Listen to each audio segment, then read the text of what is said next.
శ్రోతలకు నా హృదయపూర్వక నమస్కారములు. మన శ్రోతలలో ఒక సోదరుడు ప్రశ్నను పంపడం జరిగింది. ఆ ప్రశ్న, నేను 2001 నుండి మెడిటేషన్ చేస్తున్నాను, నాకు ఎటువంటి అనుభవము కలగలేదు, నాకు విసుగు పుడుతున్నది, నాకు మార్గము చెప్పగలరా?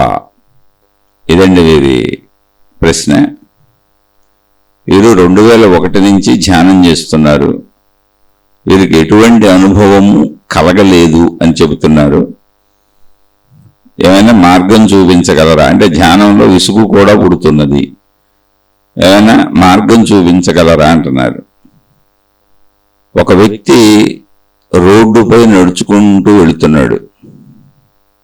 అలా వెళుతూనే ఉన్నాడు. ఏదో మధ్యలో ఆకలి అయినప్పుడు ఏదో కొనుక్కు తింటున్నాడు, దాహం అయినప్పుడు అక్కడ ఏదో తాగుతున్నాడు, కాలకృత్యాలు ఎక్కడో తీర్చుకుంటున్నాడు, అలా నడుచుకుంటూ పోతున్నాడు. అతనికి నడిచి విసుగు పుడుతుంది, బోరు పడుతుంది.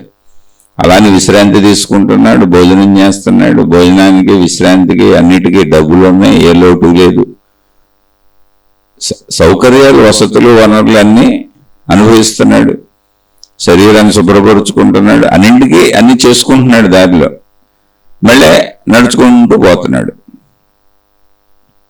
అలాగే నడుచుకుంటూ పోతూ ఉన్నాడు అంతే. ఇప్పుడు అతనికి విసుగ్గా ఉంది, నడవటం విసుగ్గా ఉంది. పోనీ ఆగితే ఏం చేయాలో తెలియదు. విషయం ఏమీ అతని బుర్రలో లేదు, అసలు నడుచుకుంటూ వెళుతున్నాడు అంతే. అందుకని అతనికి విసుగ్గా ఉంది. అలాగే ఇప్పుడు ఈ ధ్యానం చేయటం అనేది, అసలు ధ్యానం అంటే ఏంటి, ధ్యానం ఎందుకు చేస్తున్నాం, ఎందుకు చేయాలి, ఏ ఉద్దేశంతో చేస్తున్నాం? ధ్యానంలో నాకు ఎటువంటి అనుభవము కలగలేదు అని చెప్పారు. నేను 2001 నుండి ధ్యానం చేస్తున్నాను, కానీ నాకు ఎటువంటి అనుభవము కలగలేదు, అందుకని నాకు విసుగు పుడుతున్నది, నాకేమైనా చెప్పగలరా అంటే, అసలు ధ్యానంలో అనుభవాలు కలుగుతాయి అని ఎవరు చెప్పారు? అంటే ఆధ్యాత్మికతలో వచ్చిన ప్రాబ్లమే ఇది. ఆధ్యాత్మికత, దైవీ మార్గాలు, మత మార్గాలు, గురు మార్గాలు, మాతాజీలు, ఎవరైనా సరే, ఏ మతమైనా సరే, ఎవరిష్టం వచ్చినట్టు వాళ్ళు దాన్ని తయారు చేసుకుంటూ వెళ్ళిపోయారు. ఎవరి యొక్క మాటల చాతుర్యము, చేతల చాతుర్యము, ఎదుట వారిని నమ్మించగలగటము చాలు. ఇంక అందరూ ఏది చెప్పినా ప్రజల్ని నమ్మించగలిగితే చాలు, ఒక సమూహాన్ని నమ్మించగలిగితే చాలు, అలా వెళ్ళిపోతున్నారు. అందుకే అనేక మతాలు ఉన్నాయి, అనేక మార్గాలు ఉన్నాయి, అనేక విధానాలు ఉన్నాయి. మళ్ళీ ఈ మతాలు ఒకదాన్ని ఒకటి తిట్టుకుంటాయి, ఈ మార్గాలలో ఒకరినొకరు నిందించుకుంటారు, ఎవరి సమూహాలు వాళ్ళు ఏర్పరుచుకుంటారు. ఆ సమూహాలన్నీ కూర్చొని వాళ్ళ సత్యాన్ని ఒకటి తయారు చేసుకొని వండుకొని మరి చెప్పుకుంటారు. సత్యాన్ని వండుతారు వీళ్ళు. సత్యం అసలు వండబడేది కాదు, సత్యం ఉన్నది, ఉన్నదాన్ని తెలుసుకోవడం సత్యం. ఉన్నది అంతే, ఎవరు కనుగొనేది కాదు, ఎవరు నమ్మాల్సిన అవసరం లేదు, దాన్ని ఎవరు సాధించాల్సిన అవసరం లేదు, దానికోసం ఎవరు ప్రయత్నించాల్సిన అవసరం లేదు, ఎవరు దాన్ని తయారు చేయాల్సిన అవసరం లేదు, ఎవరు దానికోసం ఎటువంటి తపస్సులు చేయాల్సిన అవసరం కూడా లేదు. సత్యం అనేది ఉన్న స్థితి, ఉన్నది ఉన్నట్టుగా తెలుసుకుంటే చాలు. ఇందులో మొట్టమొదటిది ఏంటి అంటే, ఈ ఉన్నది అనే స్థితి ఎలా ఉంటుంది పరిశీలించుకుంటూ వెళదాం అంతే. ఇప్పుడు ఉన్నది అనే స్థితిని ఏం చేయాలి? ఉన్నది చూడాలంటే ఏం చేయాలి? కళ్ళు తెరిచి చూడాలి. కంటికి కొంత కనబడింది, ఇప్పుడు కంటికి కొంత కనబడుతుంది, ఇదంతా ఉన్నది. ఇంకొక ఆయన వచ్చాడు, ఆయన ఇంకో ప్రదేశం నుంచి మన దగ్గరికి వచ్చాడు. ఇప్పుడు మనం ఇదే ఉన్నది అని చెప్పుకుంటున్నాం, మనకు తెలిసి మనం చూస్తున్నది ఏదో ఇదే ఉన్నది అని. ఇంకొక ఆయన ఇంకొక ప్రదేశాన్ని చూసి వచ్చాడు, మన ప్రదేశాన్ని చూశాడు. ఇక్కడికి వస్తే ఇది కూడా కనపడుతుందిగా, ఇది ఉన్నది, ఇంకొకటి కూడా ఉన్నది, అది ఎలా ఉంటుందని వర్ణిస్తున్నాడు. మనం కాదని ఆయనతో వాదిస్తాం. ఇప్పుడు మతములది ఎలా ఉంటుందంటే అసలు ఏది ఉన్నదో వాళ్ళకేమనుకున్నారో, వాళ్ళేం వండుకున్నారో, వాళ్ళేం తయారు చేసుకున్నారో, ఇక అదే ఉన్నది, ఇంకోటి లేదు. అంత బలీయంగా నమ్మించబడింది మతం. అసలు మరి మనిషి జంతువు కంటే తెలివి గలవాడినని చెప్పుకుంటాడు, రాసుకుంటాడు, తెలివి చాలా ఉందంటాడు, కానీ దైవ విధానాల పట్ల మనిషి జంతువు కంటే అమాయకంగా ఉన్నాడు. బ్రెయిన్ వాడట్లేదు. ఎందుకంటే మతాలు నమ్మమని చెబుతాయి. జ్ఞానాన్ని వాడితే నువ్వు మతానికి పనికిరావు. నువ్వు పరిశీలించినా, పరిశోధించినా, అన్వేషించినా, సత్యాన్వేషణ చేసినా, ప్రశ్నించినా, ఇదేంటి ఇలా అని ప్రశ్నించినా నువ్వు మతానికి పనికిరావు. నువ్వు గురువుకు పనికిరావు. నువ్వు గురువుకి, మతానికి, దేవుడికి శరణాగతి చేయాలి. శరణాగతి చేయటం అంటే ఏంటో తెలుసా? మొత్తం అన్ని మూసేసుకోవాలి. పంచేంద్రియాలు మూసుకోవాలి, నవరంధ్రాలు మూసుకోవాలి.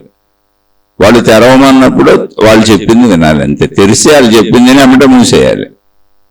దానికి అనేక పేర్లు పెట్టారు. ఏంటి అంటే గురుద్రోహం, గురువు నింద వినబాకమని చెప్పారు, దైవ నింద వినబాకమని చెప్పారు, మత నింద వినబాకమని చెప్పారు. నువ్వు దీనికి ఒక సైనికుడివి, మతానికి, దేవుడికి, గురువుకి నువ్వు ఒక సోల్డియర్ లాంటి అని చెబుతారు. నీకు ఇతర మతస్థులు, ఇతర దేశాల లాంటి వాళ్ళు ఏంటి, ఇక్కడే ఉంటాం, పక్క ఇళ్ళు. ఈ సందులో లైన్గా ఉన్న ఒక 100 ఇళ్ళు లైన్గా ఉంటే, ఆ సందులో ఒక 50 ఇళ్ళు లైన్గా ఉంటే అన్ని మతాల వాళ్ళు ఉంటారు. కానీ ఏ మతానికి ఆ మతం సోల్డియర్స్ వాళ్ళు. వేరే వేరే దేశాల సోల్డియర్స్ అందరూ ఏం చేస్తారు? ఇప్పుడు బార్డర్స్లో కూర్చొని కొట్టుకుంటారు. దేశ ఆక్రమణ కోసం ఎవరైనా ఆక్రమిస్తారేమో రక్షణ వ్యవస్థను పెట్టుకున్నాం. అలాగే పోలీసు వ్యవస్థను పెట్టుకున్నాం. ఇంటర్నల్లో మనమే మోసం చేసుకుంటాం. అంటే ఈ దేశంలో ప్రజలు ఈ దేశంలో ప్రజల్ని మోసం చేస్తారు. అందుకని ఇక్కడ మళ్ళీ పోలీసు వ్యవస్థ, మళ్ళీ ఇక్కడ కోర్టులు, చట్టాలు, న్యాయస్థానాలు, ఇంటెలిజెన్స్ విభాగాలు ఒకటేంటి, అన్ని రంగాల్లోనూ ఉన్నాయి. వ్యాపారాలు ఉన్నాయనుకోండి, హోటల్స్ ఉన్నాయనుకోండి, హోటల్ మీద ఫుడ్ సేఫ్టీ ఉంది, అన్ని తినుబండారం మీద ఫుడ్ సేఫ్టీ విభాగం ఉంది. అంటే ఏంటి, అన్ని మోసాలే. కల్తీలు కలుపుతారు, ఏదో చేసేస్తారు, అంత లాభాపేక్ష. ఎదురోడు పోయినా పర్వాలేదు. ఇక్కడ సత్య దృష్టి కావాలి మనకి. ఆధ్యాత్మికం అంటే అదే. ఆధ్యాత్మికం అంటే ధ్యానం కాదు, ఆధ్యాత్మికం అంటే తపస్సు కాదు, ఆధ్యాత్మికం అంటే మతం కాదు, ఆధ్యాత్మికం అంటే గురువు కాదు, ఆధ్యాత్మికం అంటే దేవుడు కాదు, ఆధ్యాత్మికం అంటే జ్ఞాన గ్రంథాలు కాదు, ఆధ్యాత్మికం అంటే మీరు అనుకుంటున్న ఏ సాధనలో కాదు. ఆధ్యాత్మికం అంటే వ్యక్తిగతము. అంటే ఒక వ్యక్తికి సంబంధించినటువంటి సంపూర్ణతని ఆ వ్యక్తి తెలుసుకుంటాడు. ఇది కేవలం మానవ జాతికి మాత్రమే పదం వర్తిస్తుంది ఆధ్యాత్మికం అని. ఒకవేళ మీరు దేవుడన్నా, మతం అన్నా, గురువు అన్నా, జ్ఞాన గ్రంథాలన్నా, అది కూడా కేవలం మానవ జాతికి చెప్పబడింది. కానీ ఆధ్యాత్మికతని చీల్చి చెండడేసి ఒక వ్యక్తి తనను తాను తెలుసుకోకుండా అడ్డుపడిపోతున్నాయి మతాలు. ఒక మత ప్రచారం, ఒక దైవ ప్రచారం, ఒక గురువు పర్టికులర్గా ఒక మతాన్నో ఒక దైవాన్నో ప్రచారం చేయటం, ఆ మతాలు లేదా దైవ సమూహాలు ఏర్పడటం, ఇవన్నీ కూడా మనిషిని తన యొక్క ఉనికిని తెలుసుకొనివ్వకుండా, తనను తాను తెలుసుకొనివ్వకుండా చేస్తూ అడ్డుపడుతున్నటువంటి పెద్ద అడ్డుగోడలు ఆధ్యాత్మికతలో.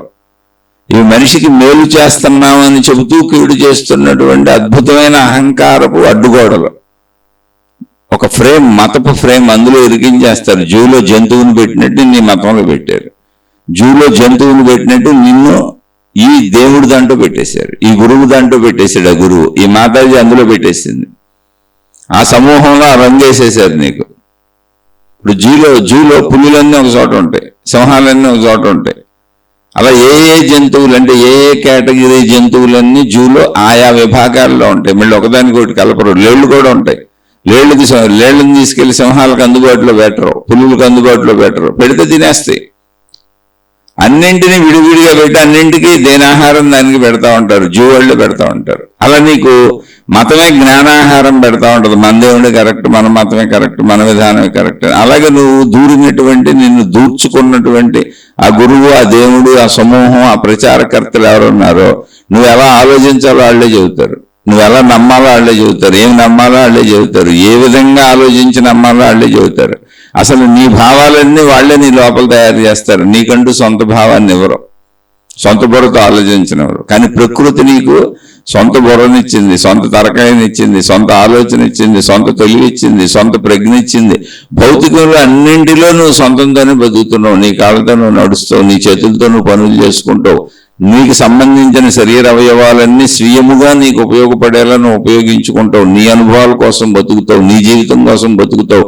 నేను నాది నా వాళ్ళని నీ కోసం నువ్వు బతుకుతావు. భౌతికత అంత అద్భుతంగా నీకు నువ్వు బతుకుతున్నావు. కానీ ఆధ్యాత్మికత ఈ మతాల పేరుతో, ఈ ప్రచారాల పేరుతో, ఈ గురువుల పేరుతో, ఈ మాతాజీల పేరులతో, ఈ దేవుళ్ళ పేరులతో, ఈ సంస్థల పేరులతో, ఈ సమూహాల పేరులతో నీకు రంగు కోటింగ్ కొట్టేసి జూలో జంతువుల్ని ఏ విభాగాన్ని ఆ విభాగంలో పెట్టినట్టు ఎవరు మతపోళ్ళు ఆ వాళ్ళని అందులో నుంచి బయటకు వెళ్లకుండా జాగ్రత్త పడి బంధించి ఉంచేస్తున్నారు. ఏ దేవుడోళ్ళు ఆ దేవుడోళ్ళని అందులో బంధించి ఉంచేస్తున్నారు. ఏ గురువుళ్ళు అందులో ఆ గురువుల్ని ఆ సమూహంలో వాళ్ళని బంధించి ఉంచేస్తున్నారు. ఏ మాతాజీ వాళ్ళు అందులో బంధించి ఉంచేస్తున్నారు. అందులోంచి నువ్వు బయటపడటం అసలు కుదరదు నీ వల్ల. నువ్వు ఆ రంగేసుకొని తిరుగుతూ ఉంటావు. ఎందుకంటే అక్కడ ఆలోచన తలకాయ నీది కాదు, నీ గురువుది, నీ దేవుడిది, నీ జ్ఞాన గ్రంథంది, నీ మతాంది. ఆఖరికి నీ జీవన శైలి కూడా భౌతికంలో నీ ఇష్టం వచ్చినట్టు నీ కోసం జీవిస్తావు. నీకు నచ్చిన బట్టలు కట్టుకుంటావు, నీకు నచ్చిన చెప్పులు వేసుకుంటావు, నీకు నచ్చిన తిండి తింటావు, నీకు నచ్చిన మాటలు మాట్లాడతావు, నీకు నచ్చినట్టుగా నువ్వు ఉంటావు. వీటన్నింటికీ నువ్వు నీ సొంత ఆలోచనను ఉపయోగిస్తావు. అక్కడ అసలు నీ సొంత ఆలోచన లేదు. నీకు నచ్చిన బట్టలు కట్టకూడదు, వాళ్ళు ఏ బట్టలు కట్టుకోవాలి నీకు చెబుతారు. ఎందుకంటే వాళ్ళు ఒక రంగు బట్టలు నీకు పులుగుతారు, ఒక రంగు వేస్తారు. నువ్వు పులివో, సింహానివో, నక్కవో, కుక్కవో, ఏనువో, పిల్లువో, కుందేలువో ఏదో ఒకటి చేసి నిన్ను జంతు ప్రదర్శనశాలలో పెడతారు. నువ్వు ఆ పరిధిలో తిరగాల్సిందే. నువ్వేం మాట్లాడాలో వాళ్ళే చెబుతారు, ఎలా మాట్లాడాలో వాళ్ళే చెబుతారు, ఎలా ఆలోచించాలో వాళ్ళే చెబుతారు. మొత్తం నీ బుర్రను పనిచేయకుండా చేస్తారు. వాళ్ళ బుర్రతో నువ్వు జీవించేలా చేస్తారు. ఇది ఆధ్యాత్మికత కాదు. ఇలాంటి సాధనా మార్గాల్లో సాగినప్పుడు విసుగొస్తుంది, చికాకు వస్తుంది, ఏమీ అర్థం కానట్టు అయిపోద్ది, గందరగోళం అయిపోద్ది. కొంతకాలం అవి సంతృప్తి అనిపించినా అవి సంతృప్తిగా ఉంటాయి. ఎవరికో తెలుసా? ప్రజలను మభ్యపెట్టే వాళ్ళకి, చేతకానితనంతో సమర్థత లేక జీవిస్తూ ఏమీ చేయలేక తమ తెలివిని ప్రజ్ఞని వాడలేక నిస్సహాయ అసహాయ స్థితిలో మందబుద్ధులుగా జీవించేటువంటి స్వీయ స్వతంత్ర ప్రతిపత్తి లేని వాళ్ళకి ఇవన్నీ ప్రజల మీద పెత్తనాలు చేయడానికి పనికొస్తాయి. అక్కడేదో పదవులు, అధికారాలు, హోదాలు, ఉచితంగా డబ్బు కొట్టేయటం, సేవలు కొట్టేయటం, అంటే ప్రజల్ని నాకు అనుకూలంగా వాడుకోవడానికి ఇవన్నీ బ్రహ్మాండంగా పనికొస్తాయి. వాళ్ళు నమ్మించగలిగితే చాలు. నమ్మకానికి ఏముంది? మీ అందరూ అసలు ఇది మర్చిపోండి, దేవుడు చూస్తాడు. మన గురువు గారు చూసుకుంటారు, మన దేవుడు గారు చూసుకుంటారు, మన మతం గారు చూసుకుంటారు, మన జ్ఞాన గ్రంథం గారు చూసుకుంటారు, మన మాతాజీ గారు చూసుకుంటారు. మీరు ఇక్కడ చేయాల్సింది ఏమీ లేదు. మేము చెప్పినవి చేయటం, ఇది తొడవండి, ఇది ఓడవండి, ఇది శుభ్రపరచండి, గ్రంథం పదే పదే చదవండి, మీలో అంకిత భావాన్ని పెంచుకోండి, శరణాగతి శరణాగతి శరణాగతి అయిపోయింది. అంటే ఏంటో తెలుసు? అస్సలు నువ్వు పంచేంద్రియాలు మూసుకో, నవరంధ్రాలు మూసుకో, నువ్వు ఆలోచించొద్దు, శరణాగతి చెందు అంతే. శరణాగతి అయిపోయి నిన్ను తీసుకెళ్ళి ఎక్కడో మేము పెడతాం. ఎక్కడ పెడతారు? ఎక్కడ పెట్టాలో వాళ్ళకి తెలీదు. కానీ వాళ్ళు కన్ఫర్మ్డ్గా నిన్ను మోసం చేయాలని చక్కగా నీ నుంచి లాభాలు పొందుతున్నారు, నీ డబ్బులు పొందుతున్నారు. వాటికి పేరు డొనేషన్లు అయ్యొచ్చు, దక్షిణలు అయి ఉండొచ్చు. దాటికి అనేక రకాల స్కీములు పెడతారు. ఆ స్కీములన్నింటిలోకి నువ్వు వెళ్తావు, నువ్వేదో పొందేశాను అనుకుంటావు. అక్కడ ఏం పొందలేదని నీకు కాలగమనంలో అర్థమవుతానే ఉంటుంది.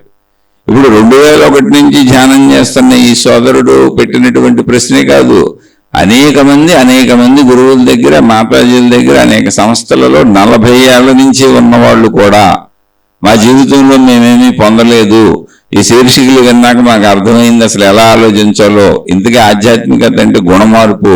మేము అటువైపు వెళ్ళాము, ఎటువైపు మతం వైపు వెళ్ళాము, గురువు వైపు వెళ్ళాము, దేవుడి వైపు వెళ్ళాము, ఆ ప్రచారాల వైపు వెళ్ళాము, వాళ్ళు చేసే కార్యక్రమాల వైపు వెళ్ళాము. మీకు ఎందుకు? మేము చెప్పిన కార్యక్రమాలన్నీ చేయండి, మీ డబ్బులు ఇక్కడ తెచ్చి ఖర్చు పెట్టండి, మా సంస్థల్లో ఖర్చు పెట్టండి, మా పనుల్లో ఖర్చు పెట్టండి, మేము చెప్పిన దైవ కార్యాల్లో ఖర్చు పెట్టండి, మేము చెప్పిన దైవ ప్రచారాలకు ఖర్చు పెట్టండి, మా పబ్లిసిటీలకు ఖర్చు పెట్టండి, మేము చెప్పిన విధంగా ఖర్చు పెట్టండి, మేము చెప్పిన విధంగా సేవలు చేయండి, మీకెందుకు అదే మోక్షం వస్తుందని చెబితే మేము నమ్మాము, అలా వెళ్తున్నాము, వెళ్ళాము, 40 ఏళ్ళు అందులోనే ఉన్నాము. సున్నా. మేము అసలు పొందింది కూడా ఏమీ లేదు. అది ఏమీ లేదన్న విషయం ఇప్పుడు తెలిసిందే. కొంతమంది మోక్షాన్ని కూడా అమ్మేశారు, అనేక సంస్థల వాళ్ళు మోక్షాన్ని కూడా అమ్మేశారు. కానీ వెంటంటే ఆశ్చర్యంగా ఉంటుంది మనకి. ఇప్పుడు మోక్షాన్ని అమ్మితే ఇళ్ళట్ట కొనుక్కున్నారు, అంతా మైకులు అని కాదు. అక్కడ లక్షల కోట్ల మంది ఉన్నారు ఆ మార్గాలలో. పేర్లు చెప్పడం ఎందుకు? నాకు వాళ్ళతో విరోధమే ఉంది. అలా అలా స్లోగా స్టెప్ బై స్టెప్ నిన్ను ఒక ఎడిక్షన్ తయారైంది. తాగుబోతోడికి ఒక ఎడిక్షన్ పుట్టినట్టు, మాదక ద్రవ్యాలకు ఒక ఎడిక్షన్ పుట్టినట్టు, సిగరెట్లు ప్యాకెట్లకు ఒక ఎడిక్షన్ పుట్టినట్టు, కాఫీలు టీలు ఒక ఎడిక్షన్ అయిపోయినట్టు, అలా మొత్తానికి వ్యసనాలు మనిషికి ఎలా అలవాటు అయిపోతాయో, ఇంట్లో మామూలు మంచి పనులు కూడా వ్యసనాలే. చాలా మంది ఇప్పుడు మంచి చేయకపోతే ఉండలేరు, అప్పులు చేసుకోవడం, ఇతరులకు మేలు చేద్దాం అనుకుంటారు. ఇది తలకు మించినటువంటి సహాయాలు కూడా చేయకూడదు. సహాయం చేయి, నువ్వు ఎంతవరకు అంతవరకు. మళ్ళీ నువ్వు అందరికీ సహాయం చేసేసి నువ్వు వెళ్ళి పొద్దున్నే అడుక్కోవటం మొదలు పెడితే ఉపయోగమే ఉంది. నాకు తెలిసిన చాలా మంది ఉన్నారు, 100 రూపాయలు అప్పు తెచ్చుకుంటారు ఇంకొకళ్ళ దగ్గర, లేదా 100 రూపాయలు సహాయం తెచ్చుకుంటారు, ఒకళ్ళకి 10 రూపాయలు పెడతారు, అప్పుడు మేము దానకర్ణులు అని చెబుతారు, 100 రూపాయలు తెచ్చింది చెప్పరు. చాలా మంది ఇలా ఆధ్యాత్మికతను అపహాస్యం పాలు చేస్తున్నారు. ఎందుకు? కారణం ఏంటంటే ఇటువంటి గురువులను అనుసరించారు, ఇటువంటి మతాలను అనుసరించారు, ఇటువంటి దేవుళ్ళని అనుసరించారు, ఇటువంటి దేవతలను అనుసరించారు, వీళ్ళని ప్రచారం చేసే గురువులను అనుసరించారు, మాతాజీలను అనుసరించారు. అక్కడ నీ వైపు మార్పు లేదు, నిన్ను మార్చడానికి వాళ్ళు ఎవరు ప్రయత్నించట్లేదు. ఆ దేవుణ్ణి పెంచుకోవడానికి, ఆ దేవతను పెంచుకోవడానికి, ఆ సమూహాన్ని పెంచుకోవడానికి, ఆ గురువుని పెంచుకోవడానికి, ఆ మాతాజీని పెంచుకోవడానికి, ఆ సమూహాన్ని పెంచుకోవడానికి, ఆ మతాలని, ఆ సమూహాలను పెంచుకోవడానికి, మావే కరెక్ట్ అని నిరూపించుకోవడానికి నిన్ను, నీ తెలివిని, నీ ప్రజ్ఞని, నీ శారీరక శక్తిని, నీ మానసిక శక్తిని, నీ ఆర్థిక శక్తిని, నీ కుటుంబక శక్తిని అన్నింటినీ వాళ్ళు ఉపయోగించుకుంటున్నారు. అది దానివల్ల ఉపయోగమే ఉంది? అసలు వాళ్ళకే ఉపయోగం లేదు, నీకు లేదు. కానీ వాళ్ళకు ఉపయోగం ఉంది. ఎందుకని అంటే వాళ్ళు మోసం చేయాలనేటువంటి, నాయకత్వాలు వహించాలనేటువంటి, సమూహాలకు నాయకులుగా అవ్వాలనేటువంటి, సమూహాలకు నాయకత్తులుగా అవ్వాలనేటువంటి, నాయకామణులుగా అవ్వాలనేటువంటి కోరికలతో వచ్చి మిమ్మల్ని భ్రమల్లో పెట్టి ఇదంతా అసత్యమని తెలిసి అందులో మిమ్మల్ని నడుపుతున్నారు. నాకు తెలిసిన గురువు గారు ఉన్నారు, అసలు నేను సుమారుగా ఒక 40 ఏళ్ళ నుంచి చూశాను ఆయన అనేక ఉపన్యాసాల్లో తన శిష్యులకే చెప్పాడు ఇదంతా ఏమీ లేదు, ట్రాష్ అని. కానీ మళ్ళీ ఆయన అన్ని ప్రచార కార్యాలే చేస్తూ ఉంటాడు, కార్యక్రమాలు చేస్తూ ఉంటాడు. కొన్ని 100,000 సార్లు చెప్పాడు ఇదంతా ఏమీ లేదు, వేస్ట్, ఇదంతా ఎవరికాళ్ళు తమను తాము ఉద్ధరించుకోవాలని బోల్డ్ సార్లు చెప్పాడు. కానీ మళ్ళీ విధానాలు ఎలాగే నడుపుతూ ఉంటాడు. అందులో మళ్ళీ అందరికీ మీకు మోక్షం వచ్చింది అంటాడు, కొంతమందికి అవి చెబుతాడు, కొంతమందికి ఈ చెబుతాడు. మొత్తానికి అందరి దగ్గర నుంచి డబ్బు అయితే వదలడు, డబ్బు మాత్రం వదలడు. కీర్తి ఆయన బొమ్మ వేయాలి, ఇంకెవరి బొమ్మ వేయకూడదు. మళ్ళీ ఇతరులు తనను అనుసరించేటువంటి శిష్యులు బొమ్మలు కూడా వేసి ప్రచారం చేసి వాళ్ళని కూడా ఎడిక్ట్ చేసేసాడు దానికి, ఏది కీర్తికాంక్షకి. వాళ్ళని ధనకాంక్షకి ఎడిక్ట్ చేసేసాడు. కీర్తికాంక్షకి, ధనకాంక్షకి ఓ రంగు బట్టలు వేస్తాడు వాళ్ళకి. ఇలా అన్ని సమూహాలు ఇలాగే ఉన్నాయి.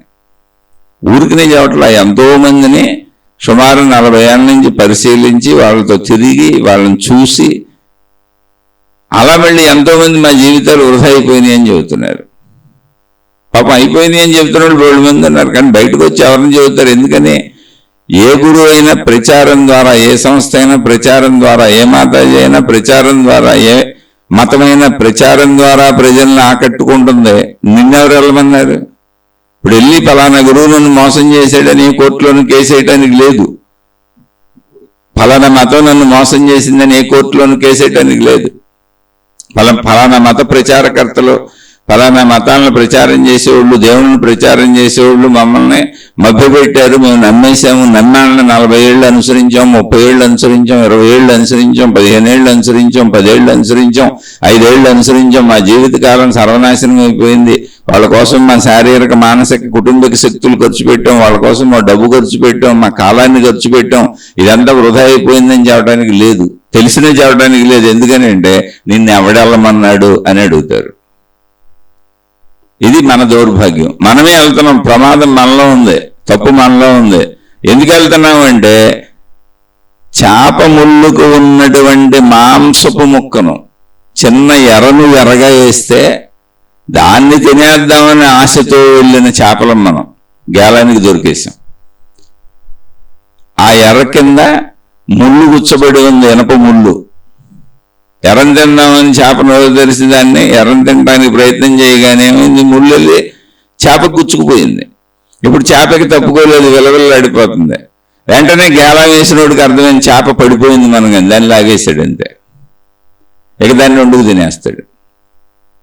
అలా ఆశలతో, కోరికలతో, అత్యాశలతో, దురాశలతో, అసత్యాలతో, అబద్ధాలతో బుర్రను ఉపయోగించకుండా కేవలం కోరికల కోసమో రక్షణ కోసమో ఏదో ఒక లాభం ఉంటుందని ఆ వైపు ప్రయాణించిన, లాభాపేక్షతో ప్రయాణించినటువంటి చేపలం మనం. లాభాపేక్ష లేకుండా వెళ్ళిన ఎవరైనా పరిశీలనాత్మక దృష్టితో ఉంటారు. అటువంటి వాడు ఒక వివేకానందుడు. ఇప్పుడు ఆయన వెళ్ళలేదంటే వెళ్ళాడు, ఆయన గురువుని ఎత్తుక్కోలేదంటే ఎత్తుక్కున్నాడు, ఆయన అందరి దగ్గర తిరగలేదంటే తిరిగారు, ఎంతోమంది దగ్గర తిరిగారు, ఎన్నో చూశారు ఆయన. అలా ఎంతోమంది ఉన్నారు మహనీయులు, మహాత్ములు, వాళ్ళు ఎత్తుగారు. కానీ లాభాపేక్ష లేదు. నన్ను ఎవరో రక్షించాలి, నన్ను ఎవరో కాపాడాలి, నాకెవరో సహాయం చేయాలి, నాకెవరో మేలు చేయాలి, అలా లేదు. సత్యమేమిటి అనేటువంటి సత్య దృష్టి కోసం వెళ్ళారు. ఆ సత్య దృష్టి కోసం ఆయన గురువులు అని చెప్పుకుంటూ దైవీ మార్గాలలో, మత మార్గాలలో సాగుతున్నటువంటి మత ప్రచారాలు చేస్తూ దైవత్వాన్ని చెబుతున్న అందరి దగ్గరికి వెళ్ళారు. ఆయన ఉన్న కాలంలో ఆయనకి తెలిసిన అందరి దగ్గరికి వెళ్ళారు. ఆయన డైరెక్ట్గా అడిగే ప్రశ్న ఒకటే అందరినీ, అయ్యా మీరు ఇన్ని చెబుతున్నారు, మీకు ఎంతమంది శిష్యులు ఉన్నారు, మీరు ఈ మత ప్రచారాలు చేస్తున్నారు, మీరు ఈ దైవ ప్రచారాలు చేస్తున్నారు, మీరు ఈ దేవతా ప్రచారాలు చేస్తున్నారు, నమ్మండి అని చెబుతున్నారు, మీరు దేవుణ్ణి చూశారా? First question. ఆ దేవుణ్ణి నాకు చూపించగలరా? కంటిన్యూటీ దాంట్లోనే సెకండ్ క్వశ్చన్. ఆయనకి ఎవరు ఆన్సర్ ఇవ్వలేకపోయారు. మీరు అడగండి పోయిన ఇప్పుడు వెళ్ళి ఎవరినైనా, మీరు దేవుణ్ణి చూశారా అంటే మన వాళ్ళందరూ గొప్పగా చెబుతారు, చూసేసాం అందుకే ప్రచారం చేస్తాం, ఆ దేవుడు మా చెవిలో గుసగుసలాడతాడు, ఆ దేవత మా చెవిలో గుసగుసలాడుతుందని. మాకు చూపించగలరా అంటే అబ్బెబ్బే అది కుదరదు, నువ్వు మా వెనక నడవటమే తప్ప, నువ్వు మాకు ఒక అనుయాయుడిగా ఉండటమే తప్ప, మమ్మల్ని అనుసరించడమే తప్ప, శిష్యుడనో భక్తుడనో ఏదో ఒక పేరు పెట్టుకొని మమ్మల్ని అనుసరించడమే తప్ప, నువ్వు డైరెక్ట్గా దేవుడితో మాట్లాడడానికి అసలు నీకు అధికారమే లేదు. ఎందుకంటే మేము పవిత్రులు, మా చెవిలో గుసగుసలాడతాడు. మీరందరూ మాకు వెనక నడవండి, మీ డబ్బులు తెచ్చి మాకు ఇవ్వండి, మీ సేవలు మాకు ఇవ్వండి, మీ శారీరక మానసిక శక్తులు మాకు ఇవ్వండి, మీ శారీరక మానసిక ఆర్థిక కుటుంబక శక్తులు మీకు ఎంత ప్రజ్ఞ ఉంటే అది అన్ని మాకు ఇవ్వండి, మేము చెప్పిన రీతిలో వినియోగించండి. ఒక మాటలో అన్ని మాకు ఇవ్వండి, అంతే, మేము వాడుకుంటూ ఉంటాం మమ్మల్ని ఆకాశంలో పెట్టి ఆ దేవుడి లాగానే చూడండి, గురువు అని పిలవండి, మాతాజీ అని పిలవండి, కానీ దేవుడు కనపడ్డు కనుక దేవుడి ప్లేస్లో మమ్మల్ని పెట్టేసేయండి అంతే. అంతే తప్ప నీకు దేవుడిని చూపిస్తాను అసంభవం. అందుకే విసుగు ఎప్పుడు వస్తుంది అంటే, నువ్వు వెళుతున్న దారిలో అసలు నీకు ఏం కావాలని వెళ్తున్నావు, ఏం పొందుదామని వెళ్తున్నావు, ఎందుకు వెళ్తున్నావు, ఎందుకు నడక ప్రారంభించావు? ఓకే, ఎందుకు ప్రారంభించావు? ఏమండి నేనేం అనుకోలేదండి, కాళ్ళు ఉన్నాయి, రోడ్డు ఉంది, నడుచుకుంటూ పోతున్నాను. అప్పుడు నీకు ఇసుకే వస్తుంది, అప్పుడు నీకు ఇసుక వస్తుంది. లేదు, నువ్వు ఒక అందుకు ప్రారంభించావు, దేవుణ్ణి చూద్దామని ప్రారంభించావు, కానీ దేవుణ్ణి చూపించగలిగినా దేవుణ్ణి చూసినా ఎవరో నీకు తగలలేదు, అందరూ మాయగాళ్ళు, మోసగత్తులు తగిలారు, అప్పుడు కూడా నీకు ఇసుకే వస్తుంది. అలా ఈ సోదరుడు అడిగింది, ధ్యానం 2001 నుంచి చేస్తున్నాను అన్నారు. ఒక్క 2 వాక్యాలలో మీ మొత్తం నాకు అసలు అర్థమయ్యేదే కాదు, ఎవరికే అర్థం కాదు కూడా. మీరు రాసింది ఏంటి? 2 వాక్యాలు. 2001 నుంచి ధ్యానం చేస్తున్నాను, నాకు ఎటువంటి అనుభవం కలగలేదు, నాకు విసుగు పుడుతోంది, మీరు ఏమన్నా దారి చూపించగలరా? అసలు అనుభవం కలుగుతుంది అంటే మీకు ధ్యానానికి ఎవరైనా ఇన్స్పైర్ చేశారా? 2001 నుంచి అసలు మీరు ధ్యానం ఎందుకు చేస్తున్నారు? బోల్డ్ ప్రశ్నలు ఉన్నాయి ఇక్కడ. అంటే మీరు ఏ సంస్థకో ఏ గురువుకో ఈ ధ్యాన విధానాలకు అట్రాక్ట్ అయ్యి ఉండాలి, లేకపోతే ధ్యానంలోకి ఎవరుగా మీకు ధ్యానం ఎలా చేయాలని ఎవరో చెప్పు ఉండాలి, మీరు ఆ పద్ధతిని అనుసరిస్తూ ఉండాలి. ఆ చుట్టూ ఉన్న వాళ్ళు ఎవరో ధ్యానంలో బోల్డ్ అనుభవాలు కలుగుతున్నాయి, నాకే తెలుసు బోల్డ్ విధానాలు ఉన్నాయి. ఆ సూక్ష్మ శరీర యానాలు చేసాం, ఈ సూక్ష్మ శరీర యానాలు చేసాం, ఇలా రకరకాలుగా అనేక మంది అనేక విధానాల మనకే చెబుతూ ఉంటారు. ఆ సూక్ష్మ శరీర యానాల వాళ్ళు 2 మంది ఉన్నారు, ఇతర లోకాలకి వెళ్ళి వచ్చామని చెబుతూ ఉంటారు వాళ్ళు. అలా ధ్యాన విధానాలు ఎన్నో ఉన్నాయి. సూర్యలోకాలకు వెళ్ళాం, చంద్రలోకాలకు వెళ్ళాం, సృష్టి అంతా తిరిగి వచ్చేసాం, మా శరీరం ఎక్కడే ఉంది, సూక్ష్మ శరీరంతో వెళ్ళాం, వెలుగులు చెందినాయి, అవి కనపడినాయి, ఈ కనపడినాయి, దేవతలు ప్రత్యక్షమయ్యారు, దేవుళ్ళు ప్రత్యక్షమయ్యారు. ఇక ధ్యానంలో చెప్పంది లేదండి. ఎంత హర్రర్ సినిమాలు రాయొచ్చు, టెర్రర్ సినిమాలు రాయొచ్చు, నవలల్లో పెద్ద నవలలాగా లిఖించవచ్చు, అభూత కల్పన ఎన్నో సినిమాలు తీయచ్చు. ఆ సినిమాల కంటే ఎక్కువ చెబుతారు వీళ్ళు. అవన్నీ మాకు జరిగిపోయినాయి అని. కానీ వాళ్ళ జీవితంలో ఏమున్నది, అతి మామూలుగా ఉంటారు. ఎవరైనా సరే అందరూ మామూలుగా ఉంటారు. ఇప్పుడు అనేక సంస్థల్లో ఈ మహిమలు చెప్పేవాళ్ళు అందరూ జబ్బులతో చచ్చిపోయారు. ఆ సంస్థల అధినేతలు జబ్బులతో చచ్చిపోయారు, శారీరక జబ్బులతో చచ్చిపోయారు, శారీరక బాధలతో చచ్చిపోయారు. నిత్యం అందరినీ డబ్బులు అడుగుతూ కొన్ని సమయాల్లో డబ్బులు ఇచ్చిన వాళ్ళు వీళ్ళ మీద కేసులు వేసిన సందర్భాలు ఉన్నాయి. మా దగ్గర దోచుకున్నారని చెప్పారు అనేక సంస్థల్లో. తెలివిగల వాళ్ళు బయటకు రావట్లా. కొంతమంది ఎందుకులో ఏదో మనమే ఇచ్చాం చవటం ఎందుకని వెళ్ళిపోతారు. అందువల్ల బతికేస్తున్నారు వీళ్ళందరూ.